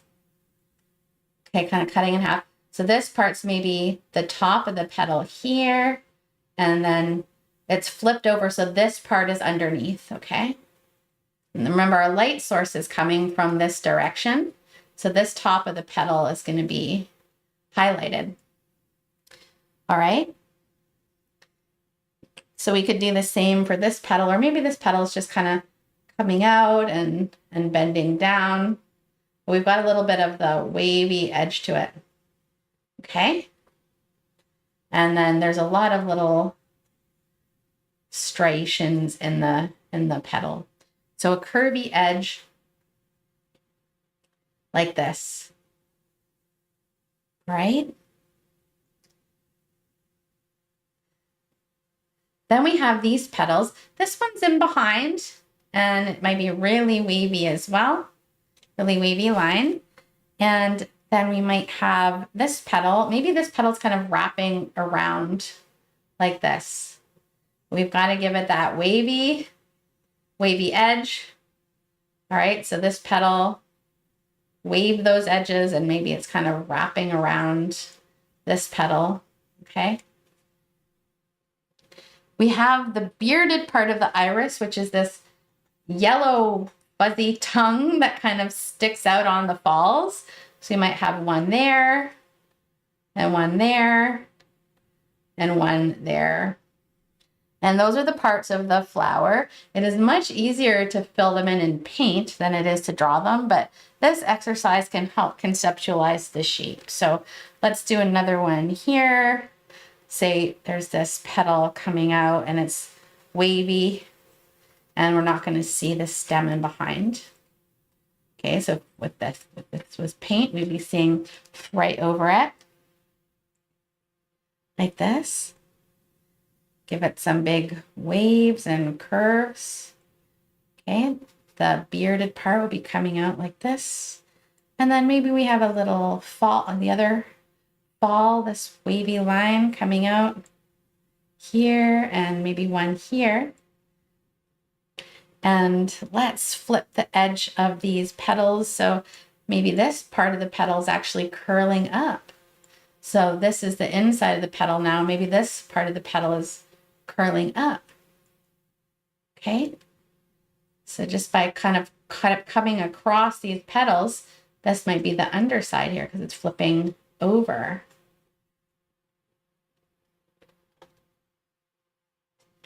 And then we've got our petals coming in behind the standards, big wavy petal here. And then maybe we've got another little wavy one coming in behind here, and another one here. So that's the big front facing iris. And I did just one front facing like this. Because there's 3 petals, if this is turned a little bit, we're only going to see 2 if this petal is in behind. So the way that kind of iris might look is if it's turned on the side, then we're only going to see these 2 if this petal is in behind. So again, I like to start like here's the standard, the upright petals, the falls will be coming off down here. They're all going to be coming out right from where they meet like this. Okay, and then there's that thick part of the stem. So then we might have one of the standard petals coming up like this, coming right out of the stem. And maybe the other 2 petals are in behind, so we just see 1 or 2 little ruffles sticking through. So these are the standards, the upright petals. And then maybe we have 2 falls coming out like this. And if we wanted to, this other fall's kind of sticking straight out in the back so we don't see it, and we could curl this petal up like this. Okay, so this is a lip that's curling up. And maybe the other side's got a little curl up too. And you can see we've got I've got quite a few of these irises from this position here in the painting, where we've got one of the falls, there's one sticking out here, and then, or sorry, the standards, and then two of the falls. This one too, we've got 1, 2, 3 standards, 2 falls. Here you see all 3, 1, 2, 3, and then the 2 really curling around, and the dark in behind represents the dark in behind here is that 3rd standard petal, right? So you could have more in this orientation where I see 1, 2, 3. I have 1 facing forward and 3 where this 3rd petal is in behind. Okay.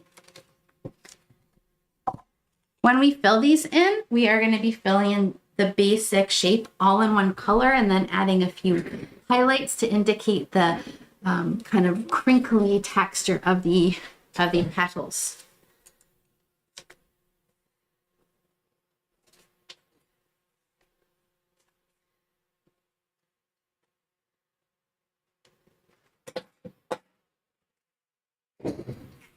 Before we pull on our flowers, we're going to do another quick composition check. I'm going to bring back the 3rds. Now you can put your flowers wherever you like, and the same thing with your foliage. But I want to show you how to block up an image using a grid. That way, if you're working from photos or tutorials and you ever get lost in the composition, you just use the grid as a vehicle for placing elements exactly where you want them in a painting. And it doesn't have to be a super complicated grid with a whole bunch of little squares. It can be just a really rudimentary grid like this with 9 tiny squares. I'm going to use my chalk pencil here, and I like to give myself one huge circle or oval shape to represent exactly where I want the flowers to be. Then we can block it into 2 oval shapes and then refine the petals into simple oval shapes and then wrinkle them up, right? So starting with the biggest, most basic shapes we can see, place them in the composition where we want them. All right, so we've got this big iris, the big queen, the focal point iris, sitting right about here. So I'm going to give myself roughly the size that I want it to be, kind of coming up over this into this square, little dipping down just a little into this one. And I'm working over the lightest part of the background, but it's a little hard to see, but you can see there. And then I've got another 2 that are a little bit higher that are kind of coming off on a bit of an angle. And you can draw a little stem straight down so that when we fill in our leaves, we don't lose our stems. And then we've got another one, and this represents the whole iris, okay? These 2 kind of touch and overlap just a little bit. And it kind of comes up off on an angle like this. And I've got a little flower bud. The buds come right off of the same stem. So maybe have a little shape for a bud right here. And let me, sorry about that, I dropped my spray bottle. So a little bud right here. Okay. And then we've got another one coming out. You can see where we sit. This one's a little lower and it really kind of comes out like this. And I'm gonna set its petals like this.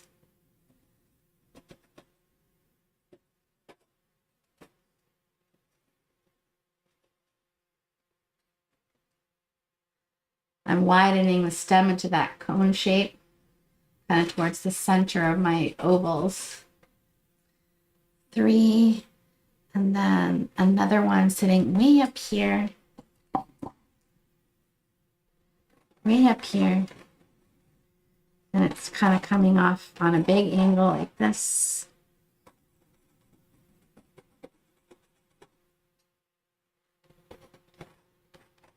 And then I've got another one really kind of coming out of the pot. Its stem kind of really bent over right here. And I'm really loosely sketching where it kind of widens up. And then that bulge in the stem, like these.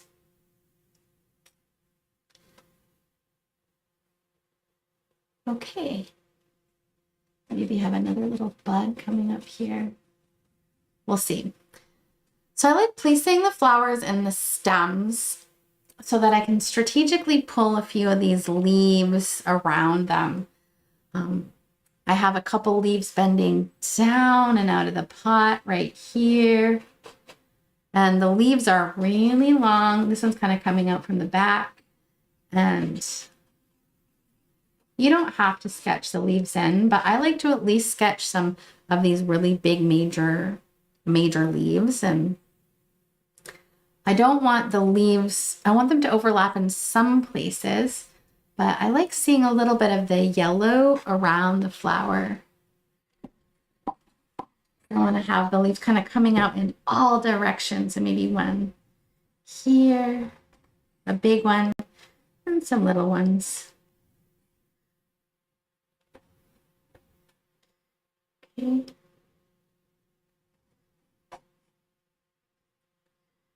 A big one coming up in between these two flowers.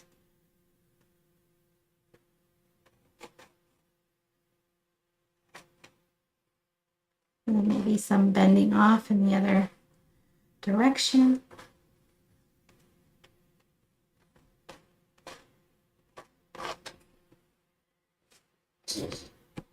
So here up close, I've got just a very rough placement of where my flowers are and some long pointy leaves, long skinny leaves that come to a point sticking out in all directions.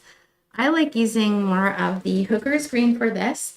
And if you squint your eyes at this painting, you can see that the leaves are pretty dark. So we want to get some nice dark greens in there before we start working up into the highlights.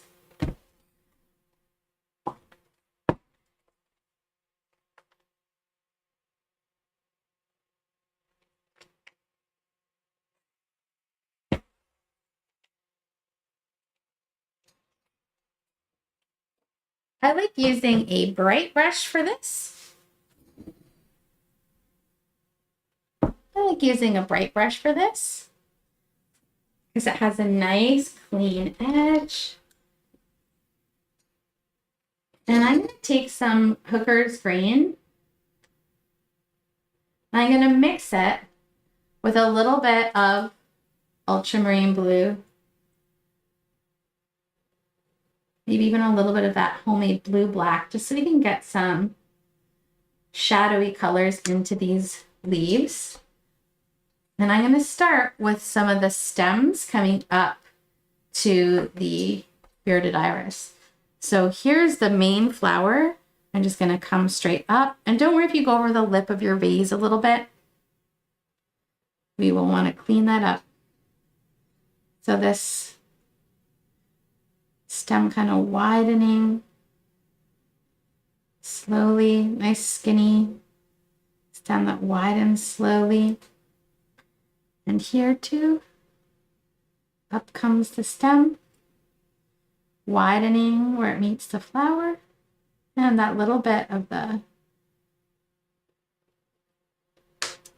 ruffly skin. And this little guy, widening into the flower.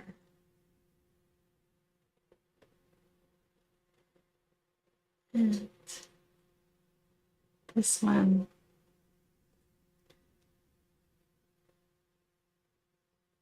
widen into the flower. Use that long skinny edge of a bright brush or any other brush you have with a nice skinny edge.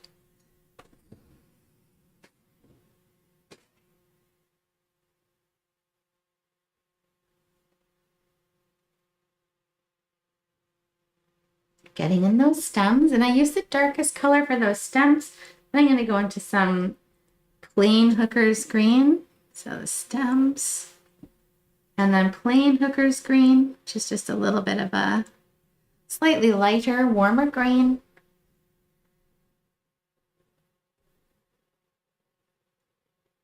And we'll pull in some foliage.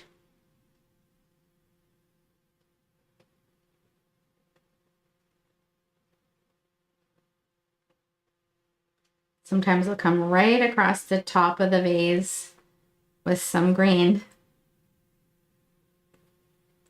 where the foliage is going to definitely be quite dense, just to start building in some of those darks.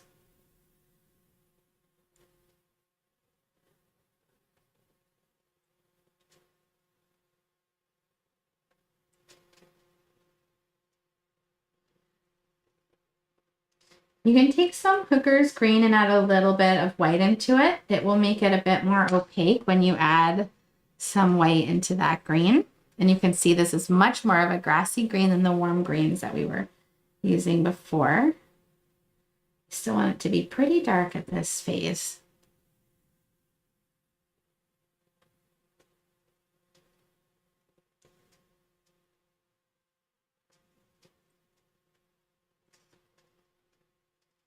The leaves coming to a skinny point.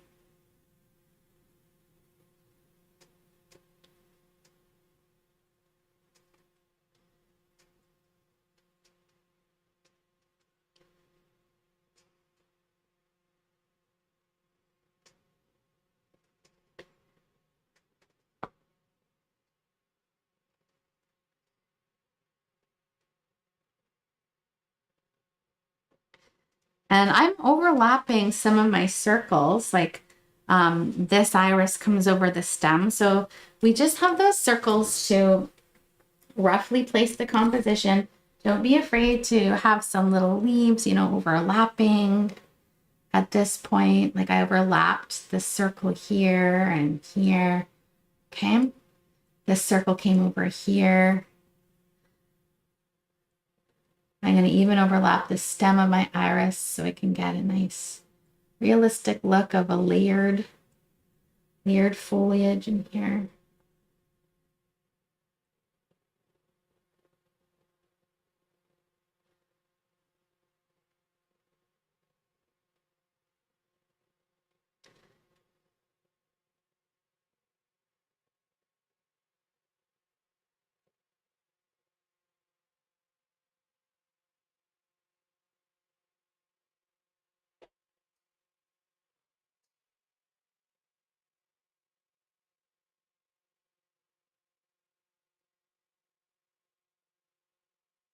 Some of these leaves are coming out and down from the back of the painting, from the back of the vase.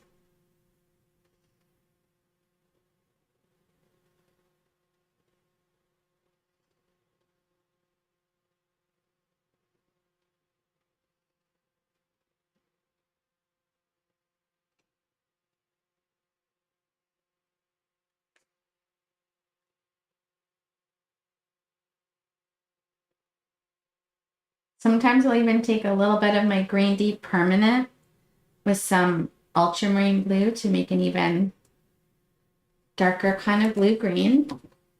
So let's mix equal amounts of Green Deep Permanent and blue and add the tiniest little bit of white. So we have almost like a very dark kind of bluish teal green.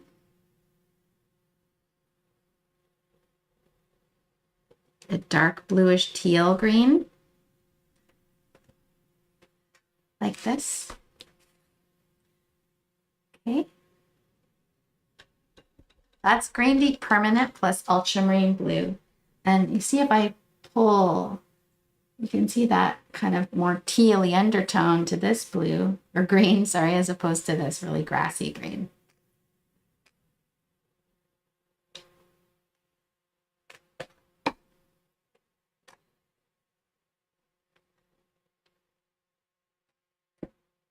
And I like taking a bit of this kind of bluey green into some of the leaves.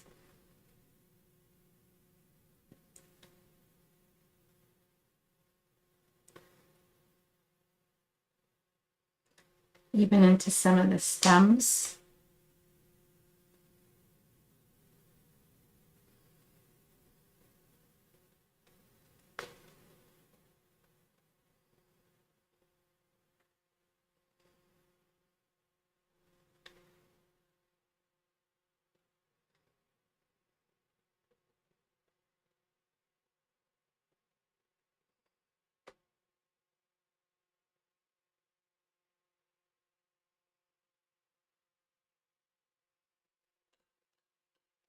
Okay, so we've got some nice darks into these greens. Now we need to let these dry before we can do the final part of this painting, which is pulling on the irises. We're done with our composition, so I'm going to remove the grid lines. And while this dries, if you want to do any more tweaking into your vase, now is the time. Rinse off your bright brush. And I did add another layer, especially in the yellow here, so you can see how much more vibrant this yellow is. You remember how see-through that yellow was. So just adding some cadmium yellow, and also to help clean up the edge here, where we might have gotten a little bit of the green in there.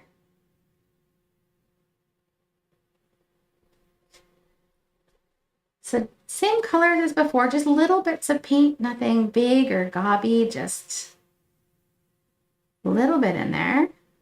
You can even go right over the highlight.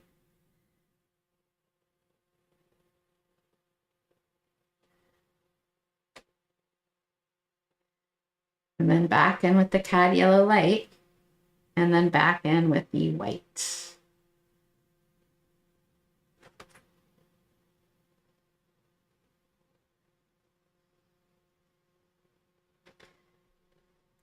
Getting that super beautiful, juicy yellow color.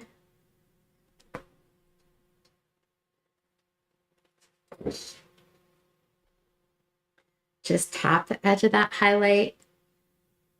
The highlight up here, so the highlights run right through this part of the center of the vase.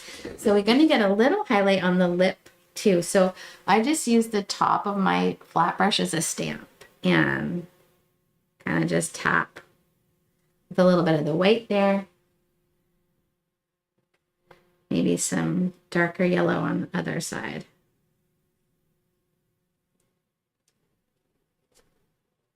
If you want one more bit of highlight into the creamy color, just grab the littlest bit of white on your brush. It's not a big gob, it's just, see how it's not a raised amount of paint. And then I just come right under here and maybe a little on this part too.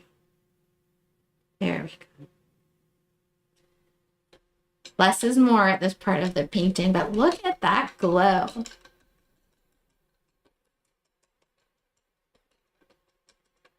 Rinsing off the brush. Super. I'm going to go ahead and give this a blast with the blow dryer. Actually, no, I'm going to let it air dry a little bit. And I'm going to show you the color mixes for the iris. I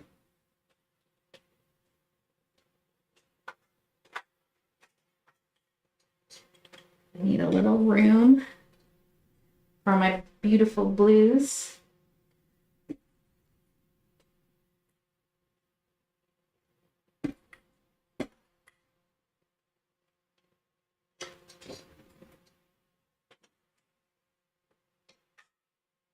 Make sure you have some ultramarine blue and some dioxazine purple. Those are going to be the two dark colors we use for the iris. And you can see there are quite a lot of shadows in there. For the highlight colors,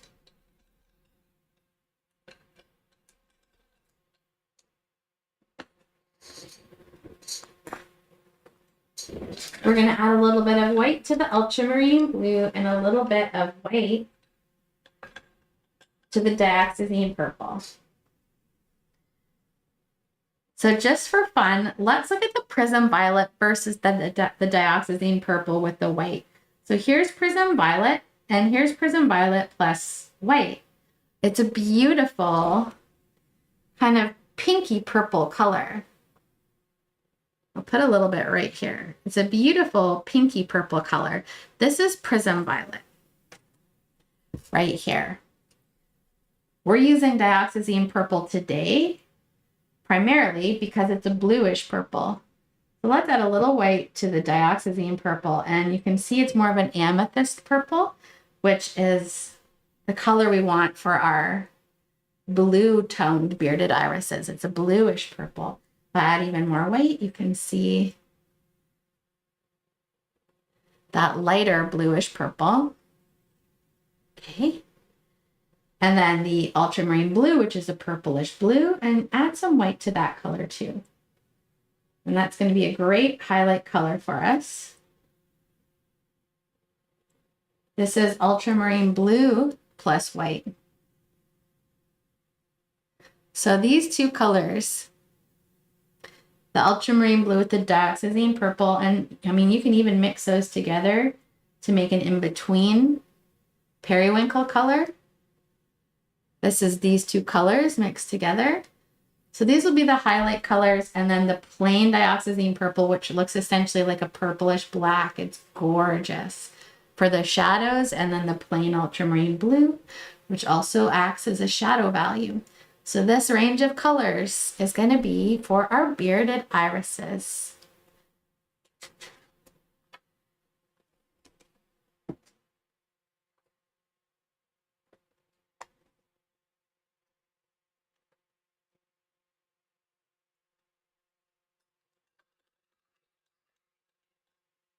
I like to use a more scraggly brush that has kind of a, not the most intact tip. And I've got this 1/4 inch flat because I do like to sometimes push up.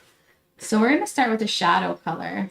And you could even mix the dioxazine and the ultramarine, as long as it's dark. So when we fill these in, and I'm going to go over this drawing here for a second. When we fill one of these in, you know, you might want to kind of, to get that ruffly edge, push up and out a little bit. We're going to start with the darks, and we're basically just going to fill in the shape of this flower. Kind of looks like a little ball. We're just going to fill in the shape. And the overall shape, remember, looks like a lower, if you were to simplify this as ovals for the front facing one, it looks a little something like this. This is a very simplified iris shape. I'm just adding some wibbles and wobbles into the edge. The petals pinch in towards the center. Okay. I'm going to add some wibbles and wobbles. Again, like these little oval shapes. 3 standard petals that stick up and 3 falls that fall down. And this is the shape filled in. To create the look of the turning petals, we do need to take some of our lighter versions of our color. And I like doing this wet and wet. And for instance, if I want remember the light's coming down from the top. So if I want this petal to look like it's curling over like this, then I have to make a little wavy line and have it be lighter on the top. Okay. And these petals do get lighter in the center. So same thing here. The light's going to hit this part of the petal. And the lines come down the center of the petal. If I want this one to look like the light's hitting the top, again, I'm going to come down the edge.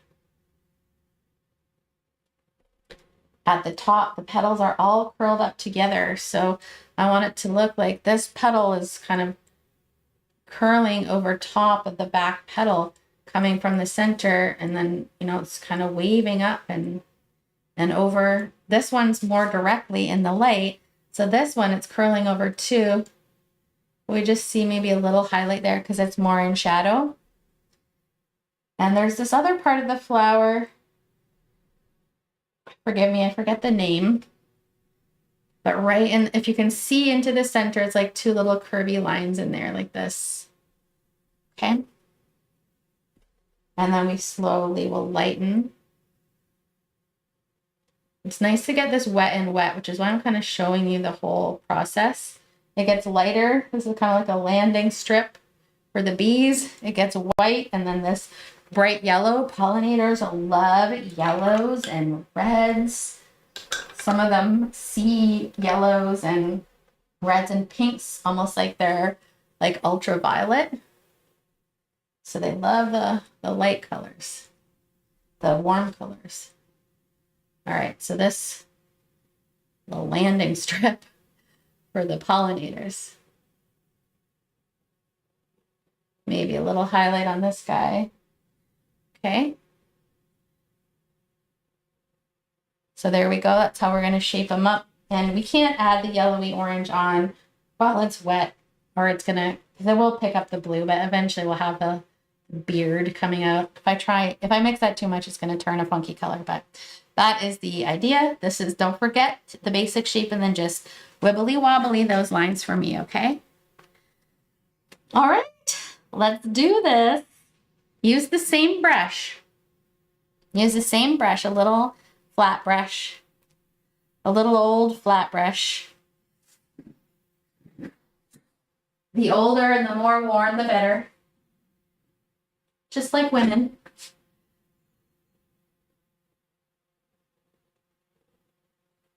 We get more useful the older we get.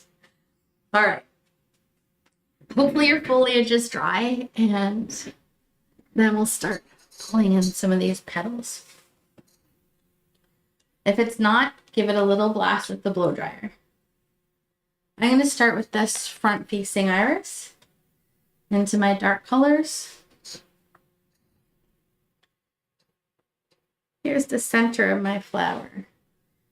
Remember, basically, like, these petals are all folded up. There's kind of 3 of them all folded together. Then my big base petal. And then the other's kind of wrapping around. So the basic shape, it kind of looks like a little bow, right? We want to make it look more refined. Whoops. So there's a little wibbly wobbly. This petal will be curling over, all wibbly wobbly. This one too. Ruffly. Ruffly is the shape of these. That big, beautiful lower petal coming out. These side petals looking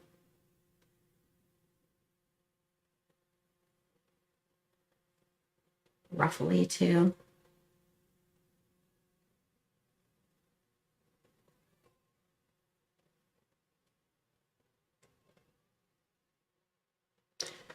Okay, there's a base. I might do another one. This is going to be one like this, drawing here. So here, my big standard petal is going to come up like this. All wibbly wobbly. And then I might have 2 that kind of curl out. The 3rd one's in behind. There's still 2 more petals at the top, 2 more upward standard ones. They're just kind of sitting in behind this guy. So whole shape. Maybe we can see this one kind of curling over. So seeing a bit of the background show through. I'm going to fill this petal in. This one you can kind of see through a little. And then the falls are coming down. Little wibbles.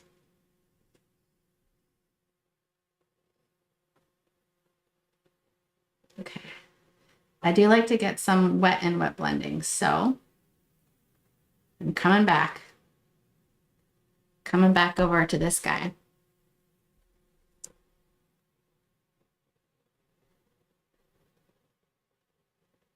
And some of my light blue. Here's the center. This petal is curling over.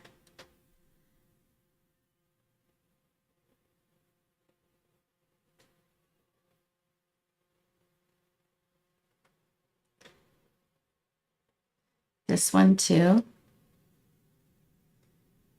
But it's going to be a bit darker, so I'm going to use a darker color. It's in shadow.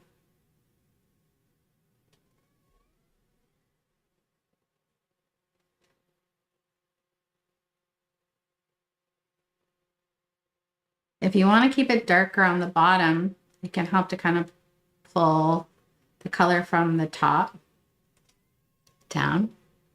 Okay, there's that center. The center of this big fall is coming out. And we want it to be darker on the bottom.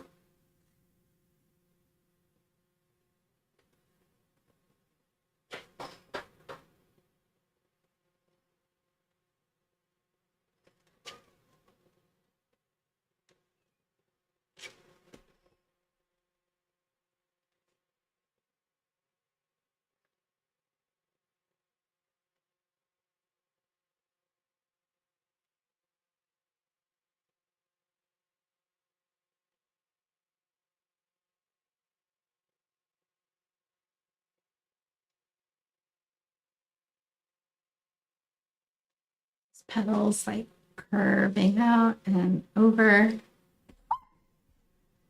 I am so sorry.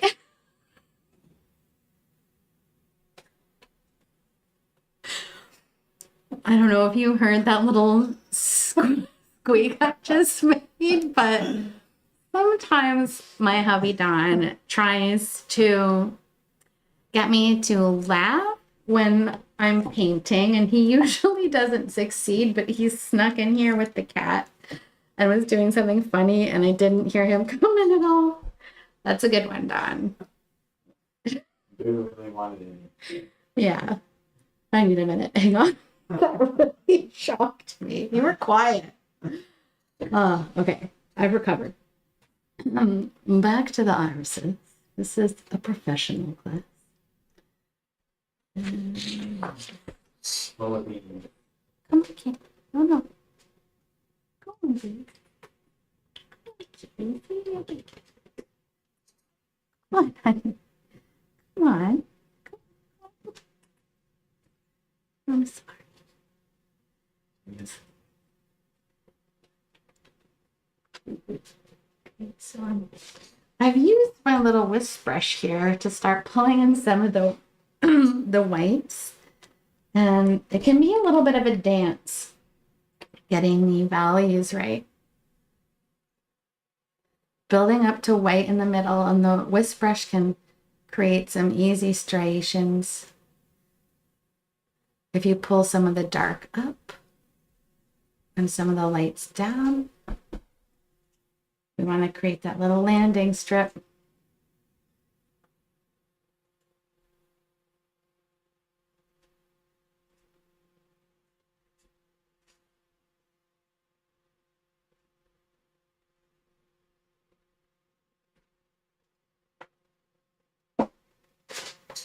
I'm going to have this little petal folding over. You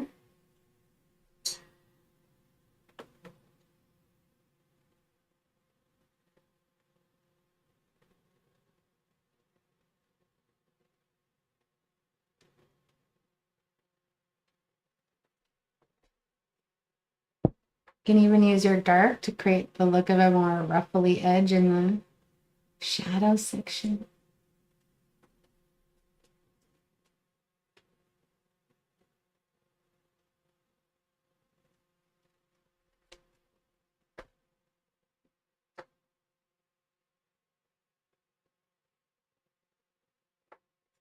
And now I'm going to take a little bit of kind of a light purple, and I'm going to put those two little lines right in the center there.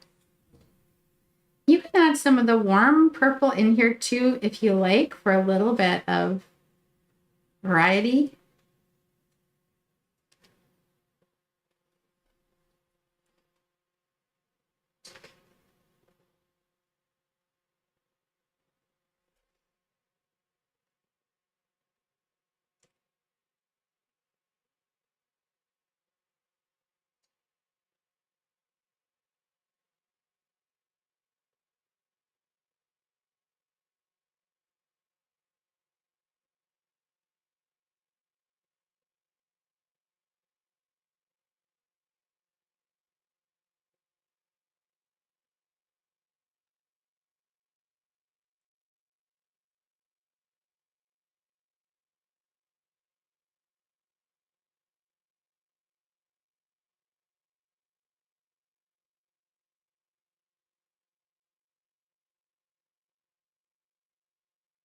Okay. And the same thing in this flower here. Now this one is going to have a fairly dark striation kind of down the middle of the petal. And remember, this is 3 petals together. So I'm going to pull some of the lighter color to a point right where this is kind of connecting with the stem.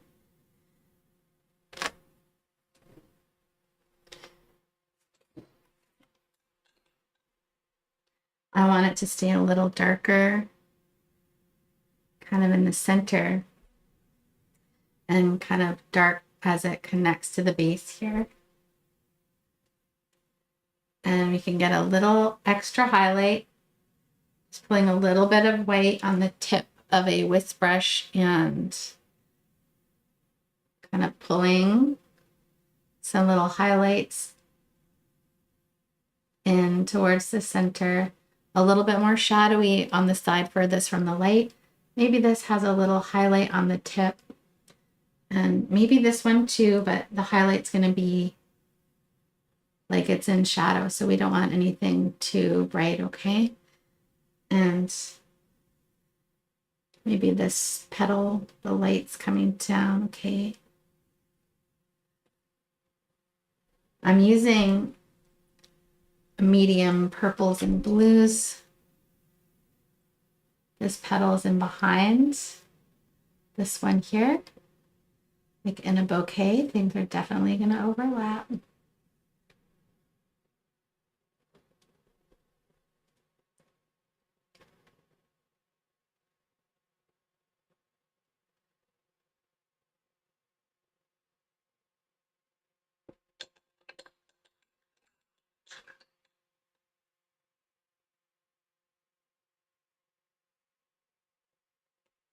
Okay. Coming into some of my light ultramarine blue, we are going to have those little landing strips coming off from the center of the petal here.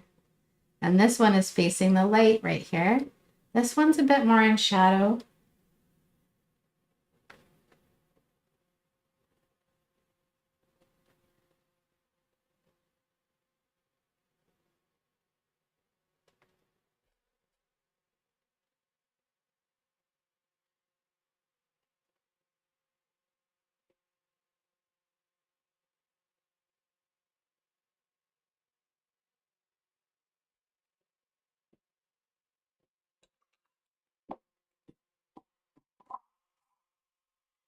I want to get a little bit of white on the little landing strips.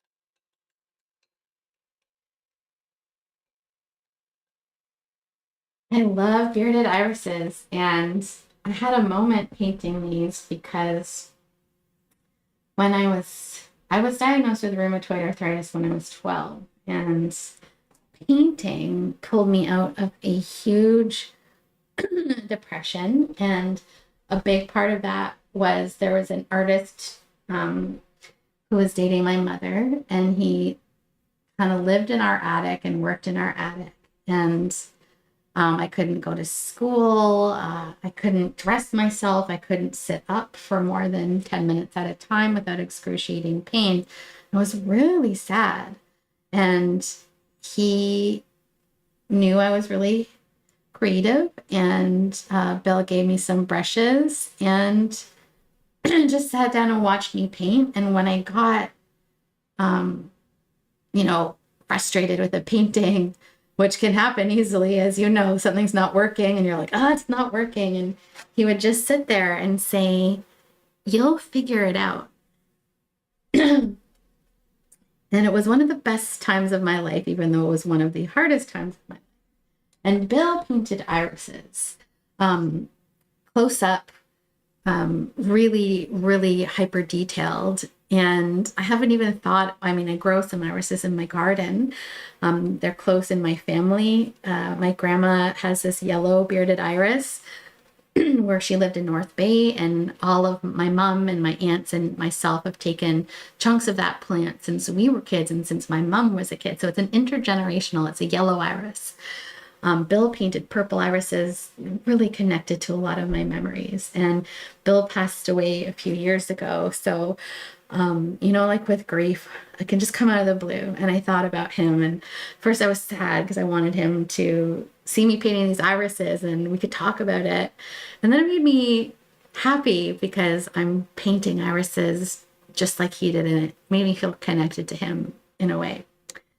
So I know when we do flowers, a lot of times people have favorite flowers for similar reasons, like they are connected to their life and their memories. So if irises are connected to you too, I feel you. I'm with you. So I took some Green Tea Permanent and Ultramarine Blue and mixed them, and I darkened the stem under this iris. I'm going to do the same here. Kind of comes up in a cone shape, and then just to keep these stems a little bit separate from the leaves. Okay. I might have a little bud growing off of this stem. So I'm just going to pull up a little bit extra darkness, and then a little bit. So the bud, I'm going to add some purple into this, but the shape of a bud, it's like a little closed up pointy oval, a little hard to see because there's a leaf in behind. So I might give it a little highlight. And here's my little bud. And I'm going to put the little purple flower all rolled up in there at the tip. So I'll add some white where I'm going to put the purple coming out of there. And a little highlight on the stem. Okay, so that's going to be kind of like a rolled up flower that will open. You don't have to add the bud, but I'm feeling looser today than I was when I painted this. I am doing a few more little like strokes. I'm feeling looser in my strokes, and it's so funny how if we're tired or stressed, it can affect our practice. All right, let's keep going here. I'm going to do 3 more flowers. So I paint in real time here. I'm in no hurry. I'm not rushing through anything. So you don't have to rush either. If you are impatient, well, you can wait till I'm done and watch me on 2 times the speed. But I like to go slow. Slow and steady. I'm going to do another one of this kind of flower. And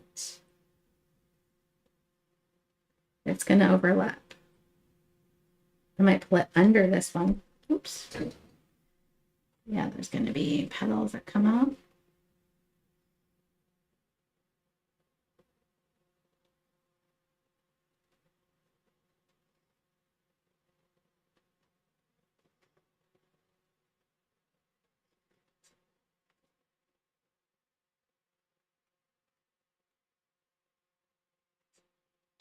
I'm going to make the stem a little darker.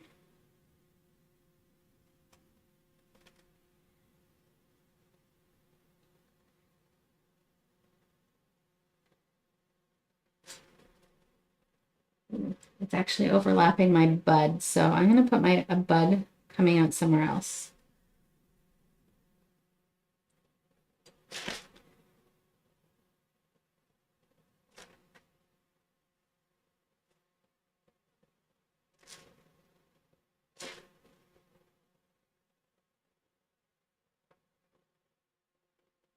And I'm going to fill in the shapes of the other two as well. And again, you can do one with the 3 forward-facing petals too. Maybe I'll do another one of those up here this time. I'm going to switch it up. So I'm going to have this one be a little bit more forward-facing petal.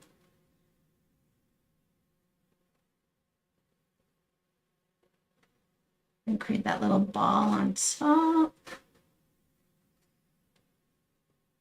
Going off script.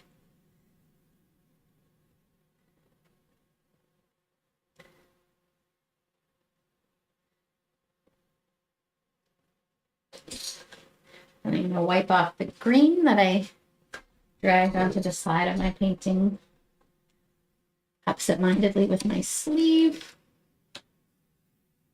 There we go. It happens. Painting can be a messy business. And this one, I'll keep the same. The falls coming down.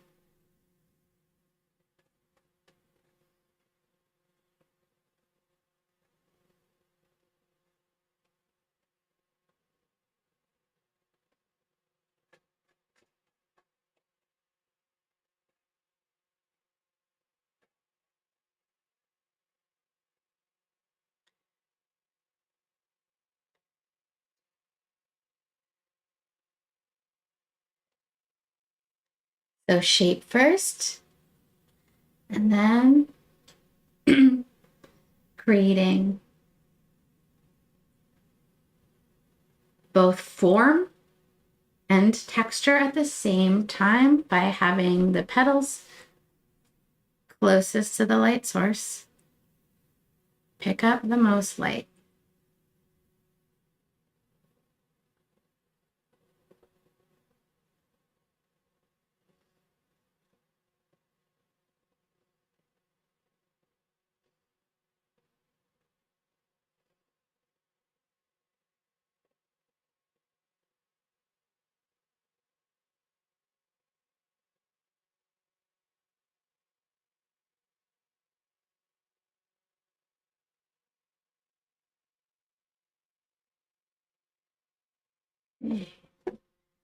And now some weights.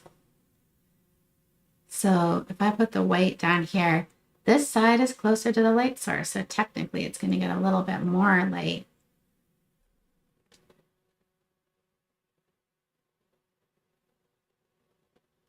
And this side. And this side is closer to the light than over there, so this one being ever so slightly lighter. And I've gone off of my reference photos. I'm painting this guy from my imagination, just thinking about where the light source is. And instead of pure white, I'm going to use more of like a purple color to highlight this side. Those little finger dingers in the middle. Okay.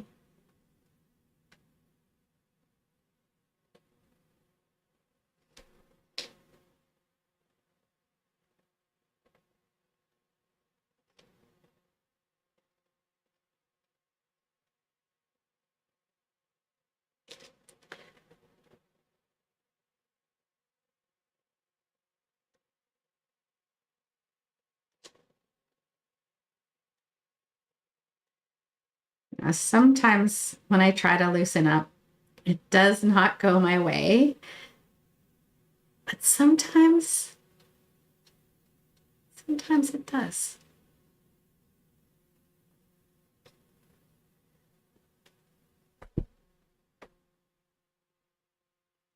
Okay. I'm gonna add a little white into these faults.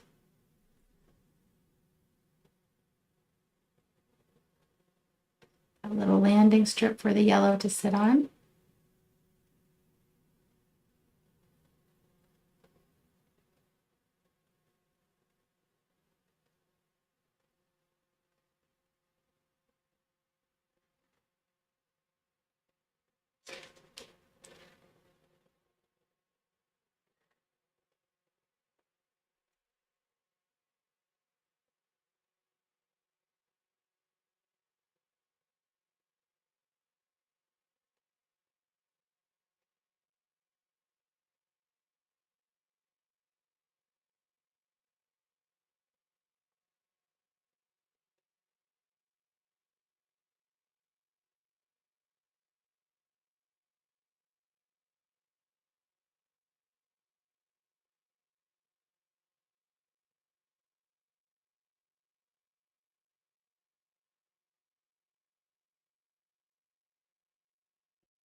Shall we add one onto the table, potentially? I thought it might need one. I'm gonna try. See how it goes. It's gonna sit flat. Oh, I'm gonna go for it. This is like a fall little standards.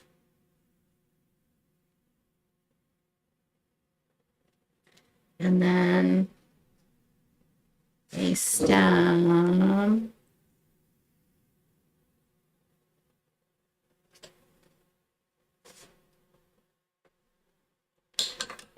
All right.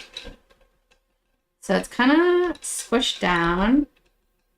So this is kind of like one of the big falls here.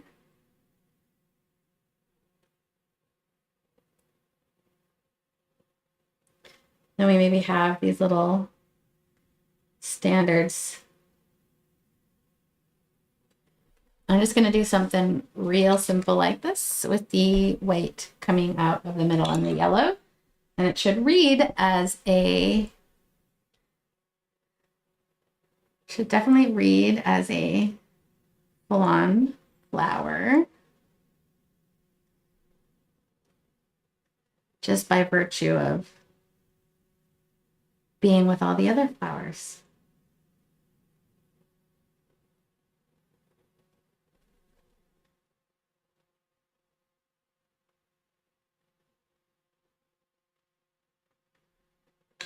It needs a shadow to truly look realistic, so I'm going to take some dark brown.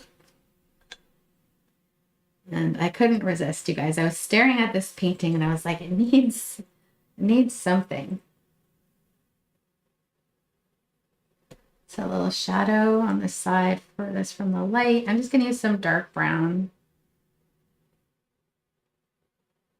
There we go.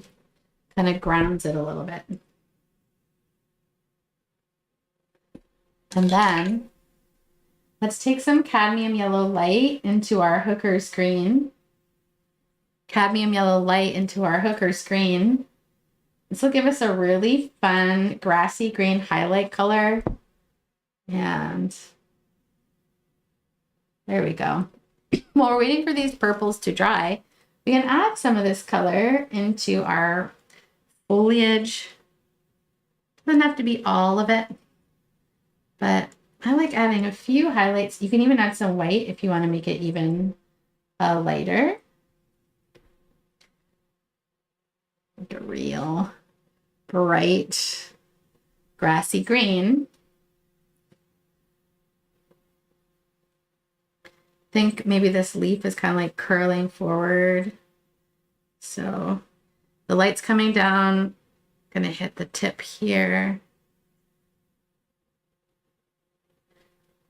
We want this foliage to look like it's curling over. You can pull a highlight in front like this. Kind of like the petals, just wrap it around.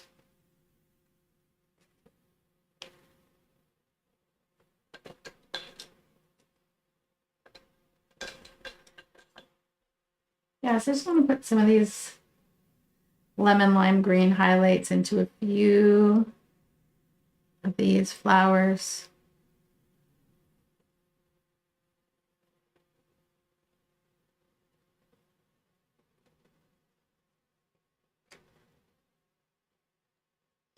Yeah, a little goes a long way.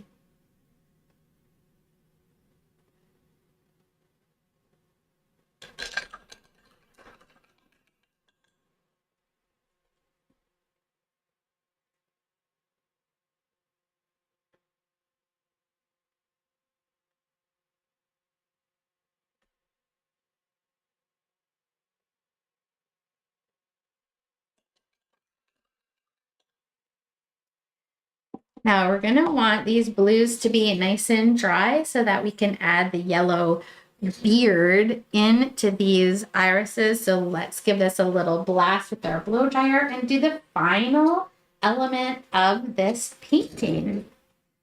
Adding some of the yellow of the vase into the bearded tongue of the iris really harmonizes this color scheme. And when I say harmonizes, I mean when we use the same colors throughout and kind of weave them into different elements of the painting, it creates a harmony by allowing the eye to kind of pick up the color in different places. So we've got some of our sepia gold in the green in the background. We've got some in the vase and we've got some into the iris. So it's a very harmonious and unified color scheme. And I am going to start with a sepia color, a little yellow and a little prism violet, maybe even adding a tiny little bit of magenta to make it a very kind of orangey brown. And that's that kind of original color that we used here, that sepia. And I'm going to use maybe a 0 round. I'm going to start with this and then highlight with a little bit of a lighter yellow. So this little beard it's kind of raised and it's kind of like furry. So let's come out of the center. This will be like the shadow color.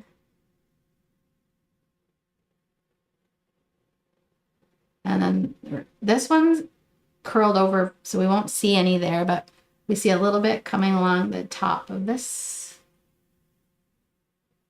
This one we see. It's a side petal, so it's kind of following right here.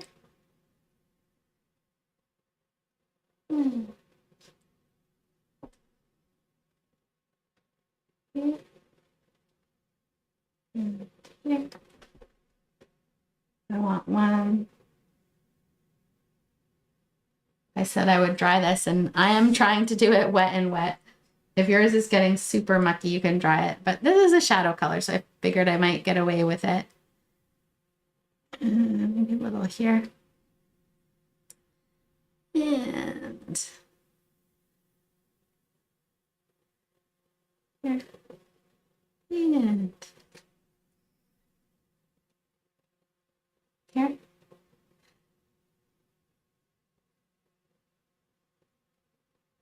Cleaning up that edge.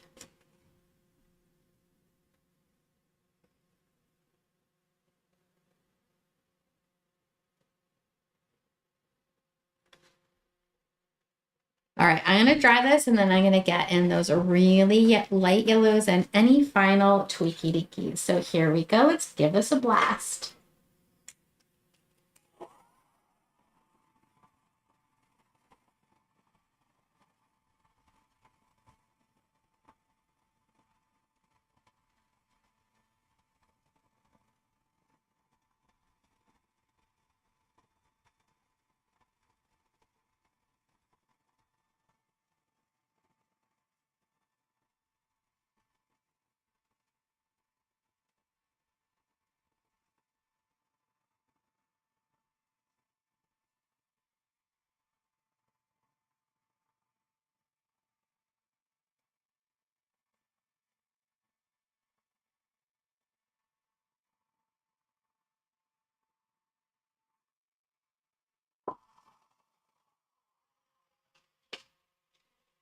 Okie doke. So we can use a little bit of our cadmium yellow light mixed with our cadmium yellow medium.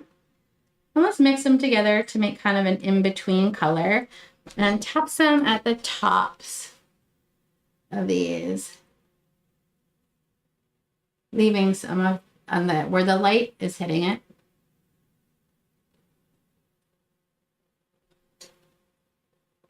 Upper left.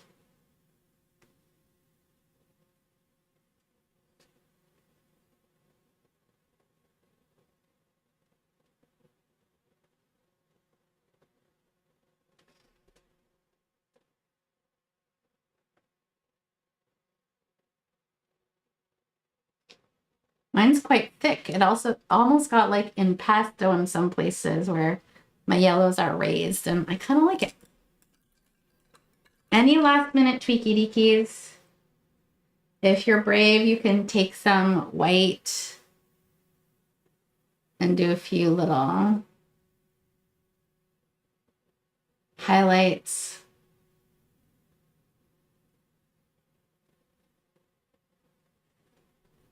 Mix your white with some water, kind of 50-50.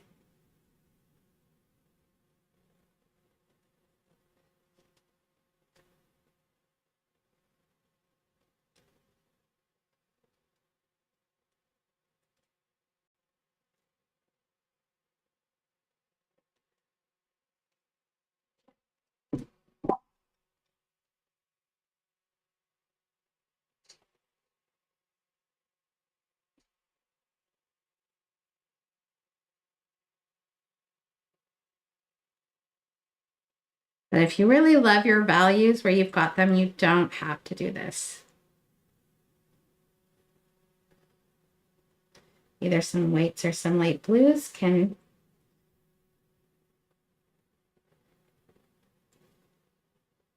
sometimes be a nice addition here.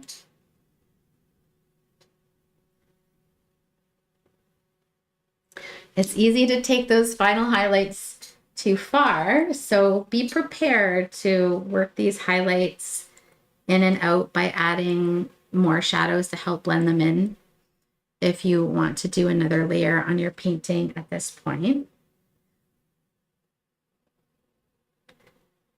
And then when you feel like you're finished, you've got to wait for this to dry.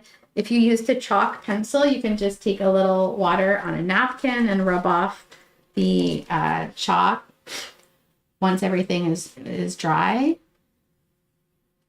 I fear smudging my irises, so I'm going to wait for mine to dry. Once again, when you feel like you're done, sit back, relax, and roll your shoulders because you just finished painting the iris still life. Still life painting is one of the most traditional and quintessential styles of painting, or really themes of painting out there. I guarantee you that at some point your favorite artist painted a still life with florals or food or both, which is why I wanted to add a series of still lives. And I am obsessed with flowers. They are complicated forms. And with painting, I like to take the attitude that if it's complicated and if it looks hard, I want to figure that out. Using drawing as a tool, I don't want to hear you say, I can paint, but I can't draw. Because literally, when you're using a small brush with a wet paint, you are drawing just like a pen and ink drawing. The motion is the same. The region of your brain that draws and paints is the same. It's hand-eye coordination. And it's just a difference of wet, dry, but again, only sometimes, because you can draw with watercolor and you can paint with a brush that is so hard, it's almost like a pencil lead. So that distinction isn't quite as sharp as I hear some teachers would lead you to believe. So use the drawing as a tool to help you understand your subject. If it's a flower, how many petals is it? If I were to just outline it, what shape would it make? If it has 6 petals, how might it look from different angles where we might only see 2? How would it look if I rotated it in my mind? If you find this challenging, then good, because this is also the part of painting that trains our brains and allows for something called neural plasticity. So every time as humans we do something new, it creates new neural pathways in our brain, which allows us to have a better working memory, become less forgetful. So every time we do a new painting or tackle a new subject, it's like a new challenge for our brain, whether it's color mixing or learning how to paint shiny things. I want you to give yourself a huge pat on the back for just showing up. I know what it feels like when we're painting to have a successful painting, of course, but I would say I have much fewer successful paintings than I do ones that didn't work out. I know it can feel deflating, but don't forget that at the core of painting, we're doing something we love and challenging, and failure is just a huge part of success, okay? Don't forget that. To leave you off, I wanted to say that now you've painted this iris still life that is inspired by Van Gogh's iconic irises, and he has irises in a field and an iris still life in a yellow vase. Feel free to look at that painting when you're done. Analyze his sense of movement and outline and style and color. It's really great to look at the work of other artists. In this class, you have learned how to layer color for depth, the shape of floral forms with expressive brushwork, and to create a realistic ceramic vase with light and shadow. Don't forget that wood grain, always fun to paint and always a challenge. If you'd like to own this painting forever, this painting tutorial, I should say, you can buy it a la carte right now for 50% off. Again, that's between $5 and $7. So check it out. I keep everything under $20 on my website. Nothing is over $20, including my unlimited access. If you're looking to expand your skills further, the Kick Academy I offer gets unlimited access to this lesson and close to 600 other detailed lessons, everything from flowers to animals, still lifes, palette knife painting, black canvas painting, and more. If you are already a member, get excited. You can paint this whenever you want, but I encourage you to paint it now with spring just coming and the irises about to burst out of the ground. I would love to get to see your finished version of the iris still life. I've created a private Facebook sharing group you are welcome to join. If you're not already in there, I'll post a link below. I create albums for each tutorial that I do, and you can share your painting in the album on the main wall, ask questions, share successes, and we can really celebrate our progress together. Well, that is it for me. Next weekend, you guys, I have some fun stuff planned. We are going to do a landscape of a park bench in spring with some spring trees. I love parks and bench scenes, so if you do too, we'll have another park kind of landscape in there. And we are going to add to our collection of cat paintings, and we're going to paint 2 super cute cats sitting in a spring window with some gentle spring rain falling. April, 2 weeks away, so thinking about April showers that bring May flowers. That's it for me, you guys. Take care. Have a wonderful day. Don't forget, be gentle on yourselves. Keep painting. And until next time, I hope you keep it colorful. Bye.